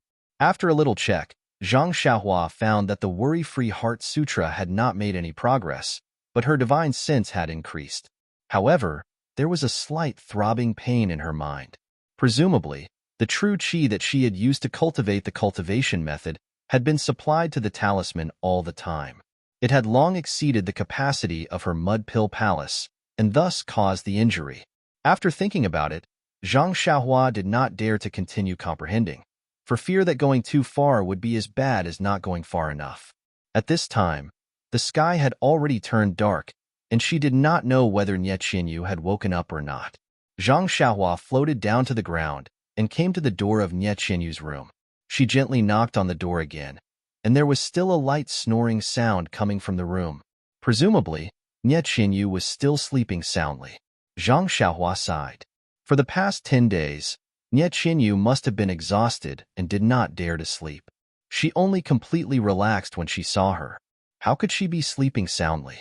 After waiting for a while with her hands clasped behind her back, Zhang Xiaohua went to the front of the inn to find some porridge and side dishes and brought them back. The innkeeper knew that the guest had met with a calamity. He was afraid that Zhang Xiaohua would be angry, so he carefully accompanied her and welcomed her with a smile. Zhang Xiaohua did not bother to explain to him, so she took the food box and left. After Zhang Xiaohua put the food box on the table and lit the lamp, Nie Qinyu was finally awakened by the bright light in front of her eyes. Rubbing her hazy eyes, Nie Qinyu's face was burning. She asked in a low voice, "Brother Ren, have you been accompanying me all this time?" Zhang Xiaohua smiled and said, "No, I also went back to my room to sleep. I just woke up and thought that you must be hungry, so I called you to get up and eat something." While they were talking, they heard Nie Qinyu's stomach growling. Nie Qinyu's face was burning even more. Zhang Xiaohua opened the lid of the food box and said, "Come, little fishy, eat something first and then go back to sleep." "Okay." Nie Qinyu nodded and said, "Brother Ren, you should eat too." Zhang Xiaohua said, "There's no need. I've already eaten. This is for you." After saying that, he was about to scoop rice for Nie Qinyu. How could Nie Qinyu let him scoop rice for her? She hurriedly jumped off the Kong bed and ran over without even wearing her shoes. "Let me do it, Brother Ren. You should rest." Zhang Xiaohua smiled and said, "Sit down, little fishy. Your wrist must not be completely healed. If it is injured again, won't you need to rest for many days?" Nie Qinyu was a little embarrassed and said, "Then, I will have to trouble Brother Ron." Zhang Xiaohua smiled and did not say anything. He took out the side dishes and the porridge and placed it on the table. He stood at the side and smiled as he watched Nie Qinyu eat in small bites. Nie Qinyu seemed to have never eaten as well as today. She actually finished the small pot of porridge. After putting down the bowl and chopsticks, Nie Qinyu said embarrassedly, "Brother Ren, you have never seen me eat so much, right?" Zhang Xiaohua said, "Of course, when I saw you before, I only tasted a little. Today, it was an eye-opener for me. You can eat more than me." Nie Qinyu smiled and said, "Brother Ren, you have never seen so much. Take your time to broaden your horizons." After saying that, she seemed to feel a little inappropriate and lowered her head slightly. However, she immediately raised her head and asked, "Brother Ren, is there any news about Little Orange?" After saying that, she laughed at herself and said, "Io, Brother Ren just said that he was resting in the room. I was too anxious." Zhang Xiaohua said, "I asked around outside first, but there were no good clues. I will go out later. Maybe I will find something at night?" "I see." Nie Qinyu was a little disappointed and said, "Then, be careful. Don't do anything inappropriate." "Okay." Zhang Xiaohua nodded and walked to the table to clear the bowls and chopsticks. She said, "You should rest. You probably haven't slept well for many days. Go to bed. Maybe you can see Little Orange tomorrow." "Really?" Nie Qinyu was a little excited. Zhang Xiaohua shook her head and said, "I am just comforting you. I am not a god. How can I find him so quickly?" Sigh. Nie Qinyu sighed and said, "I can't help you. I just want to sleep." "Go to sleep. You will be the biggest help to me if you rest." Nie Qinyu saw that Zhang Xiaohua was not polite at all. She could only twitch her mouth and sit in front of the Kong bed again. Zhang Xiaohua took the food box out and shouted, "Little Yuer, lock the door." "Got it. Go." Nie Qinyu said weakly, "Go and come back early. -3. Chapter 396. Why would Zhang Xiaohua need to leave the house personally? He returned the food box to the inn and returned to the house. He sat cross-legged and released his divine perception. Although there was still some pain in his head, it was not a big deal for him to use his divine perception to observe. Pingyang City was really lively at night. There were all kinds of things. Zhang Xiaohua did not know whether to laugh or cry. His divine perception followed a few sneaky thieves and watched a few filthy dramas. Then, he hurriedly escaped. See no evil. There were also a few places where tragic tragedies happened. Zhang Xiaohua really could not stand it anymore. Although he knew that this would alert the enemy and spoil his plan, he really could not remain indifferent when he saw innocent people about to lose their lives. Hence, he raised the small sword in his arms again and stopped them in time before harm happened. Of course, after the first time, there would be a second time and a third time. For the entire first half of the night, Zhang Xiaohua did not do anything else. He only enforced justice on behalf of the heavens and helped the weak. This sudden blacklight saved many people. From then on, the legend of Lunar Shadow was born in Pingyang City. After being the savior of the commoners for half a night, Zhang Xiaohua was really exhausted. When midnight came, he immediately fell into a deep sleep. As Zhang Xiaohua flickered in his dream, a mysterious wave was emitted from his body. The starlight in the endless starry sky was instantly projected. As usual, it gathered into a cocoon-like ball of light around his body. After a long time, the wave around Zhang Xiaohua's body changed rapidly. The light cocoon wrapped around his body suddenly expanded as if it was attracted by something inside his body. Then, it was sucked into Zhang Xiaohua's body like a whale sucking in water. At the same time, Zhang Xiaohua's bones, which had been refined to the point that they were transparent, became completely transparent in an instant. Then, on many parts of the transparent bones, traces of red appeared. At this moment, there was no more starlight around Zhang Xiaohua's body. The wave around his body surged a few times and adjusted to another mysterious amplitude. Gradually, it stabilized. As the wave stabilized, starlight was projected from the horizon again. In an instant, it enveloped his entire body. However, who would know if this starlight was the same starlight? The next morning, Zhang Xiaohua had just gone to the courtyard to practice her martial arts when she heard Nie Qinyu running out of the house happily. She raised her head and looked around, but to no avail. Disappointed, she asked, "Brother Ren, did you not find little Orange last night?" Zhang Xiaohua had no choice but to stop. She said apologetically, "Little you I exaggerated a little last night. I searched the entire Pingyang city but did not find any clues." Nie Qinyu said desolately, "It's all right, big brother Ren. How can anything in this world be done just because you said so? Little Orange has been missing for 10 days. It will be difficult to start looking for him now. Moreover, I know that what you said yesterday was just to comfort me. You wanted me to have a good rest." Zhang Xiaohua touched her nose and smiled. "Little you is really smart. I'll go out and look again today. Maybe I'll find something." Nie Qinyu's eyes lit up and said, "I understand. Big brother Ren, are you looking for a blind fortune teller today?" Shaking her head, Zhang Xiaohua said helplessly, "Yes, I am." "That's great, big brother Ren. It's a little difficult, but I hope you can work harder. Please don't give up, okay?" Nie Qinyu sounded like she was pleading at the end. In fact, Nie Qinyu could not be blamed for not trusting Zhang Xiaohua.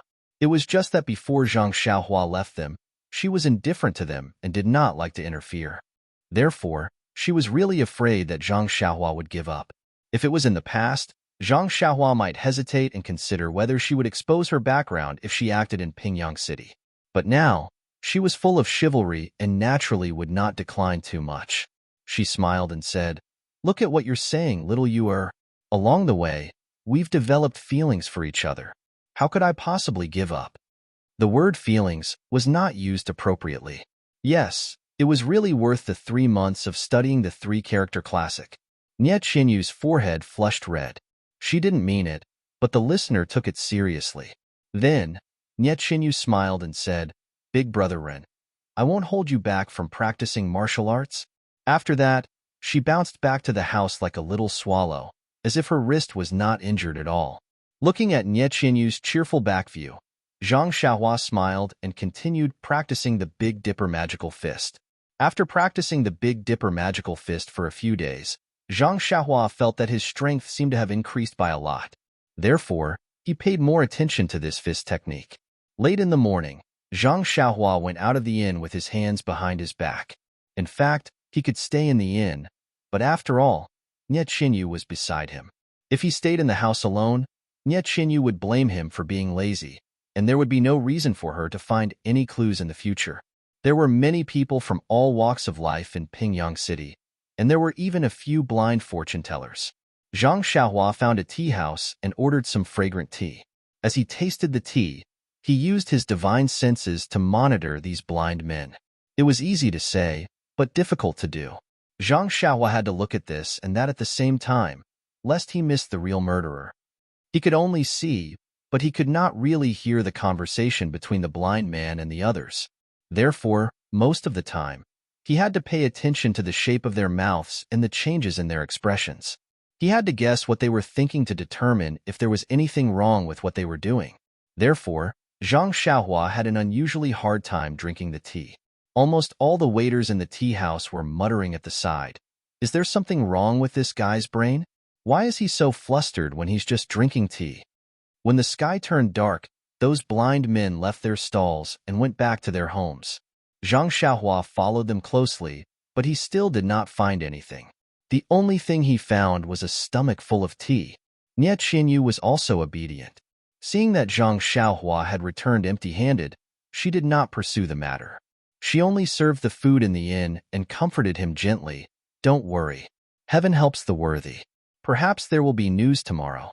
Zhang Xiaohua ate 2 mouthfuls hastily and returned to the house. He pondered carefully. Although his divine senses were powerful and could monitor several blind fortune tellers in Pingyang City at the same time, it was after all an act of waiting. He did not know which blind man was the real culprit. Moreover, if the culprit did not disguise himself as a blind man, what should he do? For a moment, he was filled with worry. The direct result of Zhang Xiaohua's worry was to release the small sword. With the power of a thunderbolt, he showed the will of heaven and punished many people who took advantage of the dark to do evil in Pingyang City. It was only late into the night that his worry subsided. The next day, Zhang Xiaohua left the inn early. However, this time, he did not sit in the tea house. Instead, he rode out of Pingyang City on the David's Deer. These 2 nights of eliminating pornography and illegal activities in Pingyang City had already shown some results. There were more and more cases of people helping the elderly cross the road. The bad guys who kidnapped the young girls were not really blind. They would definitely sense something. The best way was to look around Pingyang City and see if he could find some clues. However, when he exited the west gate of Pingyang City, he realized that the city gate was slightly different from before. Ever since Zhang Xiaohua came to Pingyang City for the first time 6 years ago, and the numerous times he entered and left Pingyang City after that, he had not met any soldiers at the city gate. However, today, there were actually a few soldiers guarding the west gate of Pingyang City. They interrogated the passers-by one, especially the horse carriages and the like. The inspection was especially detailed.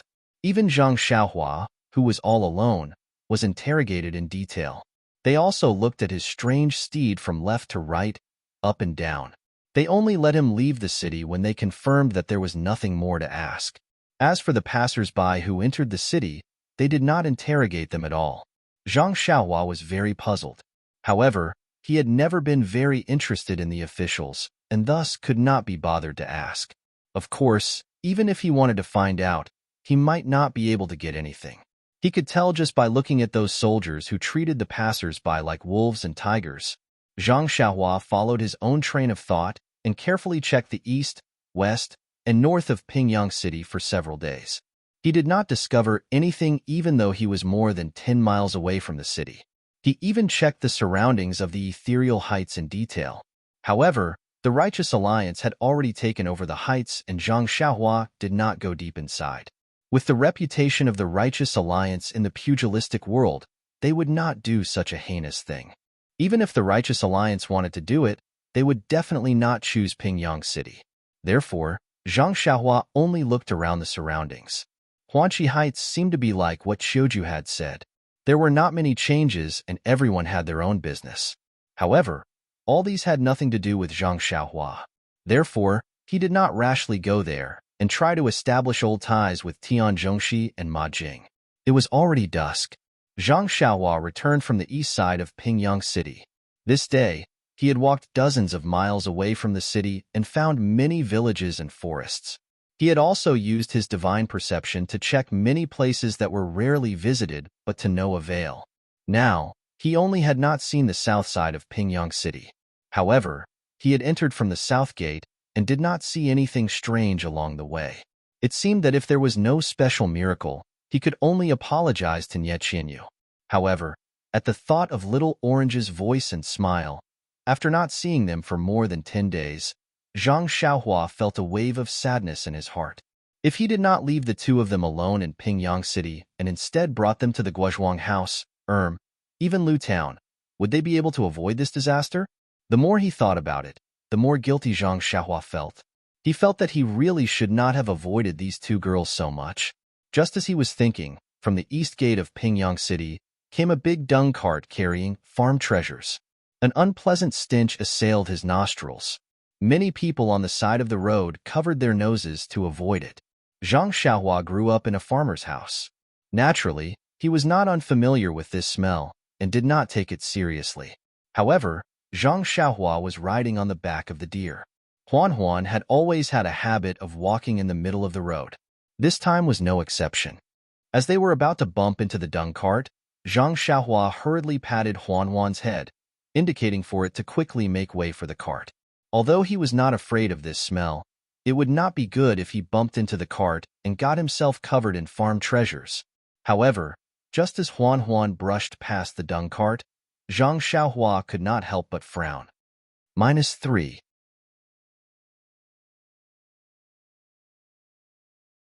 Chapter 397.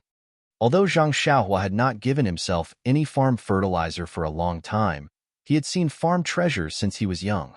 Naturally, he would not frown just because he was close to them. The reason why he was like this was because he realized that there was something wrong with the two coachmen. Farm treasures naturally referred to the dung in the fields. This large dung cart must have taken the dung from the toilets of the people in Pingyang City and brought it back to the fields to be fertilized. Normally, when farmers did this kind of work, they would drive along the side of the road and drive the cart carefully. They were afraid that they would annoy the passers-by and embarrass their family. Moreover, this kind of work was not a dignified job. Who would swagger in the middle of the road? Furthermore, it was just after the new year. It was not a proper day to dig dung in the fields. If the crops were growing and needed a large amount of fertilizer, it was understandable that two strong laborers would go to the city to dig dung. However, there was no need to rush to fertilize the fields. They were just pulling the dung back and storing it first. Why would they need two people to do this kind of idle work? Of course, the two of them might have come together to be companions, or because it was on the way. However, since they were here to dig dung, they should not cover their noses. Their family was the first to despise this farm treasures. They really did not have any professionalism at all. From this point of view, how could Zhang Xiaohua not be able to conclude that there was something wrong with these two coachmen who were digging dung? Sigh, these two coachmen were also pitiful. Of all the people they could meet, they just had to meet this hero Ren who grew up in the countryside. Yes, he was also a hero who was extremely proficient in farm fertilizer. Zhang Xiaohua brushed past the large dung cart. In order not to attract their attention, he did not stop. Instead, he continued to move forward until he could no longer see the shadow of the cart. Then, he patted the head of David's deer and turned around to chase after the cart. Zhang Xiaohua was not in a hurry. Anyway, he could use his spiritual sense. He just needed to hang from a distance. He would definitely not be discovered by them. The dung cart kept going east until it was dark. The two men got off the cart and looked around to make sure that there was no one around. Then, they drove the dung cart into a small forest. Not long after, they came out again. At this time, the wooden buckets of dung on the cart were gone. Zhang Xiaohua saw with her divine sense that the two men covered their noses as they carried the wooden buckets out of the cart and casually threw them in the forest. The carriage continued on its journey. Not long after, it came to a small fork in the road. The coachman skillfully drove towards the small path in the southwest direction. It was a muddy path that could barely allow a carriage to pass through. In front of it, there was a patch of lights. It seemed to be a very small village. The two of them entered the manor and did not hesitate. They went straight to a dark courtyard at the entrance of the village and knocked on the courtyard door rhythmically. Immediately, an old man's head popped out. He first looked into the distance, then opened the courtyard door and said angrily, "You two brats, why did you just arrive? Hurry up and come in." The two of them did not dare to speak. They looked at each other and drove the carriage into the courtyard. Before the carriage came to a stop, the old man asked, "Have you brought the item? The days are getting closer and closer. If we still can't complete the task, the commander will blame us." One of them, who was slightly taller, smiled apologetically and said, "Banner Master Gao, don't worry. Although we are 2 days late this time, we still brought the item on time. We didn't delay the commander's matters. You make it sound so easy. I have waited here for a few days. How can I not be anxious? The date that the commander has requested is approaching." "Oh right. Why did you delay for so long?" Don't mention it. Sigh, don't talk about it anymore. Our days in Pingyang City have been tough as well.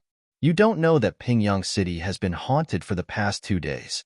Many of my subordinates, yes, not only me, but also the brothers in other territories, when they went out to work at night, they all met a monster that they called Legend of Lunar Shadow. My goodness, you haven't seen it before. All you saw was a flash of black light and everything creaked. You were all turned into spare parts. This person was very long-winded and even said, "You don't understand," a few times.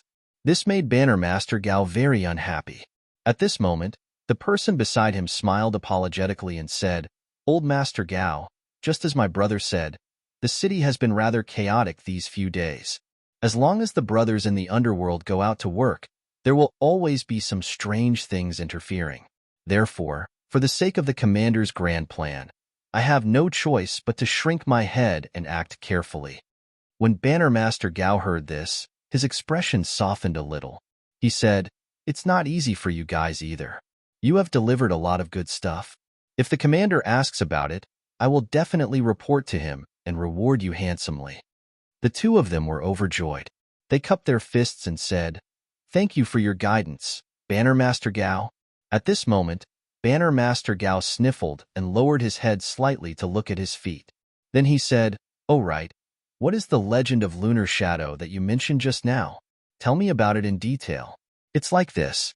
Reporting to Banner Master, none of us have seen what it is exactly. It's just a flash of black light. If it's not cutting off people's limbs, it's breaking their tendons and bones. 2 people's ears were also cut off." Yes, and at this point, the two of them had a strange expression. They were gloating and almost laughed out loud.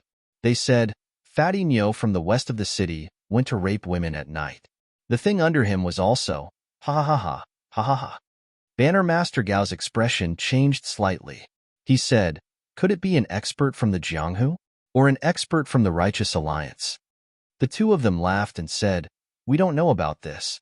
However, I don't think the Righteous Alliance would ignore us. Moreover, at first, we did suspect that it was an expert who had lost his martial arts. However, the black light appeared almost at the same time in the west and east of the city. Even if it was an expert in martial arts, it's impossible for him to attack in 2 places at the same time. What kind of lightness skill was that? There's actually such a strange thing? Could it be that several experts from the Jianghu attacked at the same time?" The two of them couldn't help but shrink their necks. They said, "Pingyang City is already the territory of the Righteous Alliance. Such a big sect that could even destroy the Misty School. How could they allow other experts to act arrogantly in Pingyang City?" This, even a fool may be right. What you said makes sense. Forget it. Anyway, Commander Master has more or less collected the amount. It should be time to hand over the order. Sigh. I just don't know why Commander Master dares to let us do these things under the nose of the Righteous Alliance. It's really hard to understand. The person who spoke first laughed and said, "Banner Master Gao, I don't know about this. That day, I specially asked Blind Man Fan. Guess what he said? Banner Master Gao was unhappy again. He snorted and sniffled again. Inconspicuously, he rubbed his feet on the ground a few times. The person next to him laughed and said, "Don't blame him, Banner Master." Blind Man Fan only said one thing. "The most dangerous place is the safest place." Banner Master Gao said disdainfully, "Everyone can say this. Do you think I don't know? If you don't have enough skills, everywhere is a dangerous place. This only shows that our commander is highly skilled in martial arts and wise." "Commander Master is mighty." The two of them quickly shouted. "Sure." Banner Master Gao said, "Keep your voices down. Don't attract the attention of others." As he spoke, he sniffled. He couldn't help but raise his feet to take a closer look. The two of them laughed and said, "Is Banner Master Gao tired? Let us massage your legs for you." Banner Master Gao was sweating profusely. He waved his hands and said, "No, I'm not tired at all. It's just that. Where did this stench come from? I don't think I stepped on any dog shit. You guys wouldn't have stepped on it even if you drove here." This. The two of them looked at each other in dismay.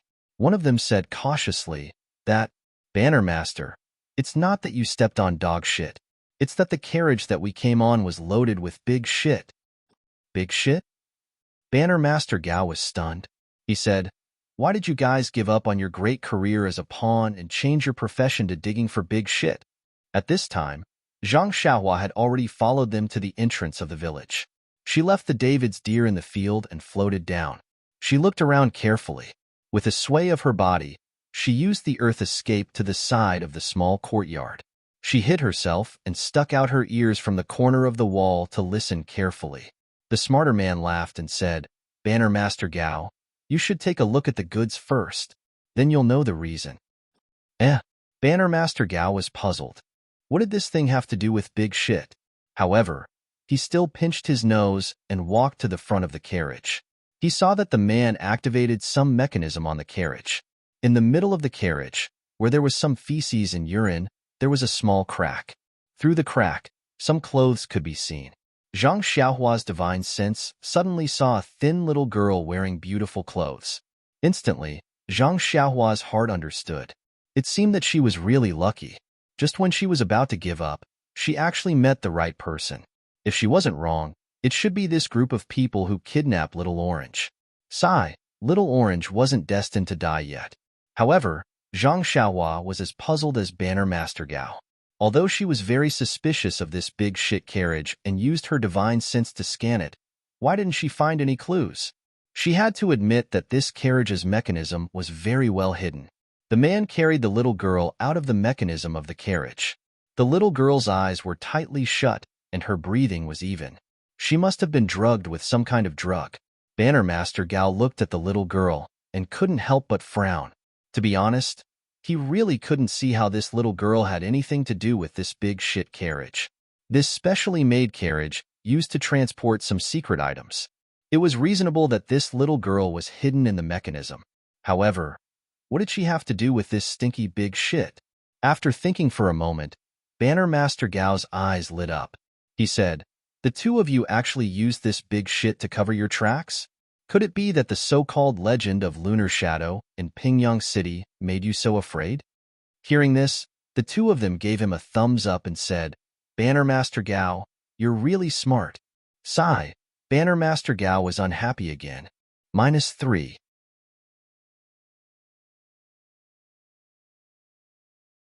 Chapter 398. Sigh, how can you flatter your leader like this? Banner Master Gao was speechless. Fortunately, the Prime Minister is magnanimous, so Banner Master Gao couldn't take them seriously. The clever man said, "Banner Master Gao is wise. That legend of Moon Shadow is only one aspect. This legend has forced us not to work at night. But since you've been urging us, we have no choice but to work during the day." You guys are really bold. Banner Master Gao looked at his two loyal lackeys and laughed. "How dare you kidnap someone on the streets? Old Dog Fan is blind. TSK, who knows how many lost lambs he has fooled." The man took the opportunity to say, "It's all because of Banner Master Gao and Commander Ling's good leadership. That's why we were so bold." Good. I understand your intentions. Banner Master Gao was very pleased. He asked, then, what's the other aspect? That should be the main point. You're wise. Look at this little girl. What's the difference between her and the girls in the past? Banner Master Gao sighed. It's very unwise to question your superiors like this. However, he still took a closer look. Then, he slapped the man's face and said angrily, "This child's skin is soft and tender. She's also wearing silk and satin. She's obviously different from the girls in the past. Needless to say, it must be you guys who were bold enough to kidnap the child of a wealthy family. How many times have I told you? Although the head commander is urging us, it's best that we don't provoke the children of these wealthy families. Who knows which one of them has connections with the higher-ups? If we cause trouble, not only will all our previous contributions be erased, we might even lose our own lives." The man was hurt, but didn't dare to make a sound. The other man immediately stepped forward and said, "Don't worry, Banner Master Gao. Firstly, this girl is rich and she's not a noble. I don't think she'll cause trouble. Secondly, I've always been reliable. You know this too. How can I let anyone have something against me? I saw that the 4 gates of Pingyang City were guarded by soldiers. So, I got a big dung cart and secretly gave the guards 2 taels of silver. That guy let me out. Haha, he was bought over with just 2 taels of silver. That's really cheap." Oh, Banner Master Gao was interested. He said, "Tell me, which family is this girl from? How did you get your hands on her?" The man smiled and said, "Actually, it's quite a coincidence. Didn't I hook up with an attractive kitchen made at a rich merchant's house in the east of the city? A few days ago, I didn't dare to go out to do anything, so I let Blind Fan set up his stall alone while I went to the east of the city to have some fun. In the end, I didn't find any fun, but I heard 2 little brats fighting over this little girl in the back garden of the rich merchant's house. One said that he was this little girl's older brother and that he should take good care of her, while the other said that he was this little girl's younger brother and that they should treat each other intimately. Tell me, Bannerman Gao, how can this rich merchant's child know how to hook up with girls at such a young age?" Banner Master Gao coughed and didn't answer. The man chuckled and continued, "I heard this girl ask them how they knew her birthday. I heard the older child say, 'You are born on the 7th day of the 7th month. You are the most charming because of the 7-7 technique.' Of course, I know. You say, Banner Master Gao, isn't this a case of traveling far and wide looking for something only to find it without any effort? We worked so hard to get a blind man to find out her birth characters, but I was able to find her just because I wanted to have some fun. Isn't this a credit given to me by the heavens? So, I jumped out without saying a word and knocked the 3 little brats out. I carried this girl and left." "Oh." Banner Master Gao smiled and said, "You are quite lucky. We haven't found anything suitable for you for many days, but you found it so quickly. Looks like you can't avoid the reward from the commander." The man grinned and said, "It's just that the city gates have been closely guarded by the officials these few days. I couldn't deliver it in time. I've made Banner Master Gao wait for a long time." "Oh, it's okay." Banner Master Gao said generously, "I'm just giving you directions. You have to work hard for everything." Before he finished speaking, he suddenly realized something and hurriedly asked, "What did you say just now? There are soldiers guarding the city gates of Pingyang City?" "Yes, Banner Master Gao. I made it very clear just now. It's because those soldiers have gone crazy and are guarding the city gates. They made things difficult for me, and I didn't dare to take the risk. That's why I delivered it so late." Banner Master Gao didn't know what to say. He asked, "Do you know how long it has been since there were soldiers guarding the city gates?" The man scratched his head and said, "I've been in Pingyang City for more than 4 years, but I don't think I've seen anyone guarding the city." "That's right.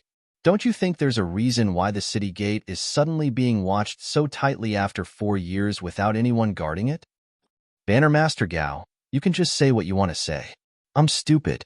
How would I know about the affairs of the soldiers? Maybe the officials are just doing an inspection and are just putting on an act?" Sigh. Banner Master Gao looked as if he expected better from them. He said, "Didn't you contact this girl?" Ah. At this moment, the 2 men realized what was going on. They looked at each other, and their eyes were filled with fear. They said in a trembling voice, Is it because we kidnapped this little girl? But she's just a relative of a wealthy merchant. I'm sure that this wealthy merchant only has a little bit of relationship with the officials. I heard this from the cook. Banner Master Gao shook his head and looked at the two men who were ignorant and fearless. He said, "Fortunately, you actually knew how to use money to trick the soldiers into letting you go.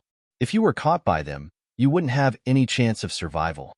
As he spoke, he seemed to have thought of something and realized that something was wrong. However, he couldn't figure out what it was. He couldn't help but frown and think hard. The two men realized that they had gotten into big trouble. They looked at the little girl in their hands and didn't know if they should carry her or throw her away. At this moment, Banner Master Gao suddenly asked in a loud voice, "You said that you gave 2 coins of broken silver to the soldiers?" "Yes," the man replied. "I won against them last night and gave it to them casually." "Banner Master Gao, you don't have to worry about it. Consider it my own allowance, and you don't have to reimburse me." Pa. Banner Master Gao's slap landed on the other side of the man's face. The man was puzzled. He didn't want the organization to fork out money, so he had to fork out money for nothing. Was that wrong? Looking at the man's confused expression, Banner Master Gao angrily scolded, "You're an idiot. Don't you know that you're pretending to be a farmer in the countryside? Don't you have a brain? Who in this farmer's yard would pay 2 coins for a cart of dung? Even if it's 2 coins, they would have to think twice." Ah? The two men were dumbfounded. Of course, which farmer would be stupid enough to pay money for a few buckets of dung? If the crops irrigated by this manure were gold, it might be possible. Then, what should we do? One of the men asked. The other man said, "It doesn't matter. We threw the dung in the forest by the side of the road before we reached the fork in the road. They probably won't be able to find this place." Banner Master Gao raised his hand. The man had already noticed it and immediately turned his head to the side to avoid it. However, the old man waved his hand and another crisp slap was heard. Banner Master Gao angrily said, "You idiot! The smell of dung is so strong. How could it not leave a trace and smell on the road? You're causing trouble for me." After he finished speaking, he took the little girl from the man's hands. The man said, "All right, then we'll send her back. Perhaps there won't be any problems." Banner Master Gao sneered and said, "You think it's easy? This child is in our hands. The officials won't let us off easily. It's too late to send her over now. In any case, your master's martial arts are superb. Why should we be afraid of the officials? It'll be our merit if we send her back to your master. Let him deal with this troublesome burden." That's right. Banner Master Gao is wise. The two men were not stingy with their flattery. "All right, since that's the case, let's leave quickly. The sooner we leave, the better." After he finished speaking, Banner Master Gao was about to leave with the little girl under his arm. The two men immediately called out, "Banner Master Gao, you're a master who comes and goes, but we don't know lightness techniques. What should we do?" Banner Master Gao pointed at the inferior horses in the carriage and said, "You brought 1 horse. There's another in the stable behind my house. Each of you will take 1 horse. I'll take the goods and use my lightness techniques to travel. What do you think?" Ah! The two men were so moved that snot and tears flowed out of their noses. They said, "Banner Master Gao is indeed virtuous. You love your subordinates so much. You'd rather walk by yourself and give the horses to us. We're so touched." Banner Master Gao smiled and said, "No need to be so polite. I've always loved my soldiers like my children. Work hard in the future and bring my spirit to greater heights." I'm going to walk, so I'll go first. You can ride your horses and follow me." Seeing the two men nod, Banner Master Gao exerted force with his feet and leaped onto the roof, shooting toward the west like lightning. The two men in the courtyard had looks of envy on their faces. They hurriedly unloaded the horses from the carriage and led them to the stable behind the house. When the two men got on their horses and galloped toward the south, a slender shadow suddenly appeared in the quiet courtyard. It was Hero Zhang Xiaohua, who had been eavesdropping for a long time. Standing in the courtyard and smelling the faint stench, Zhang Xiaohua frowned. Banner Master Gao was right. With such a strong stench, if the soldiers were to chase after them, there was no way they wouldn't come here. However, it was already late. Should she chase them south or not?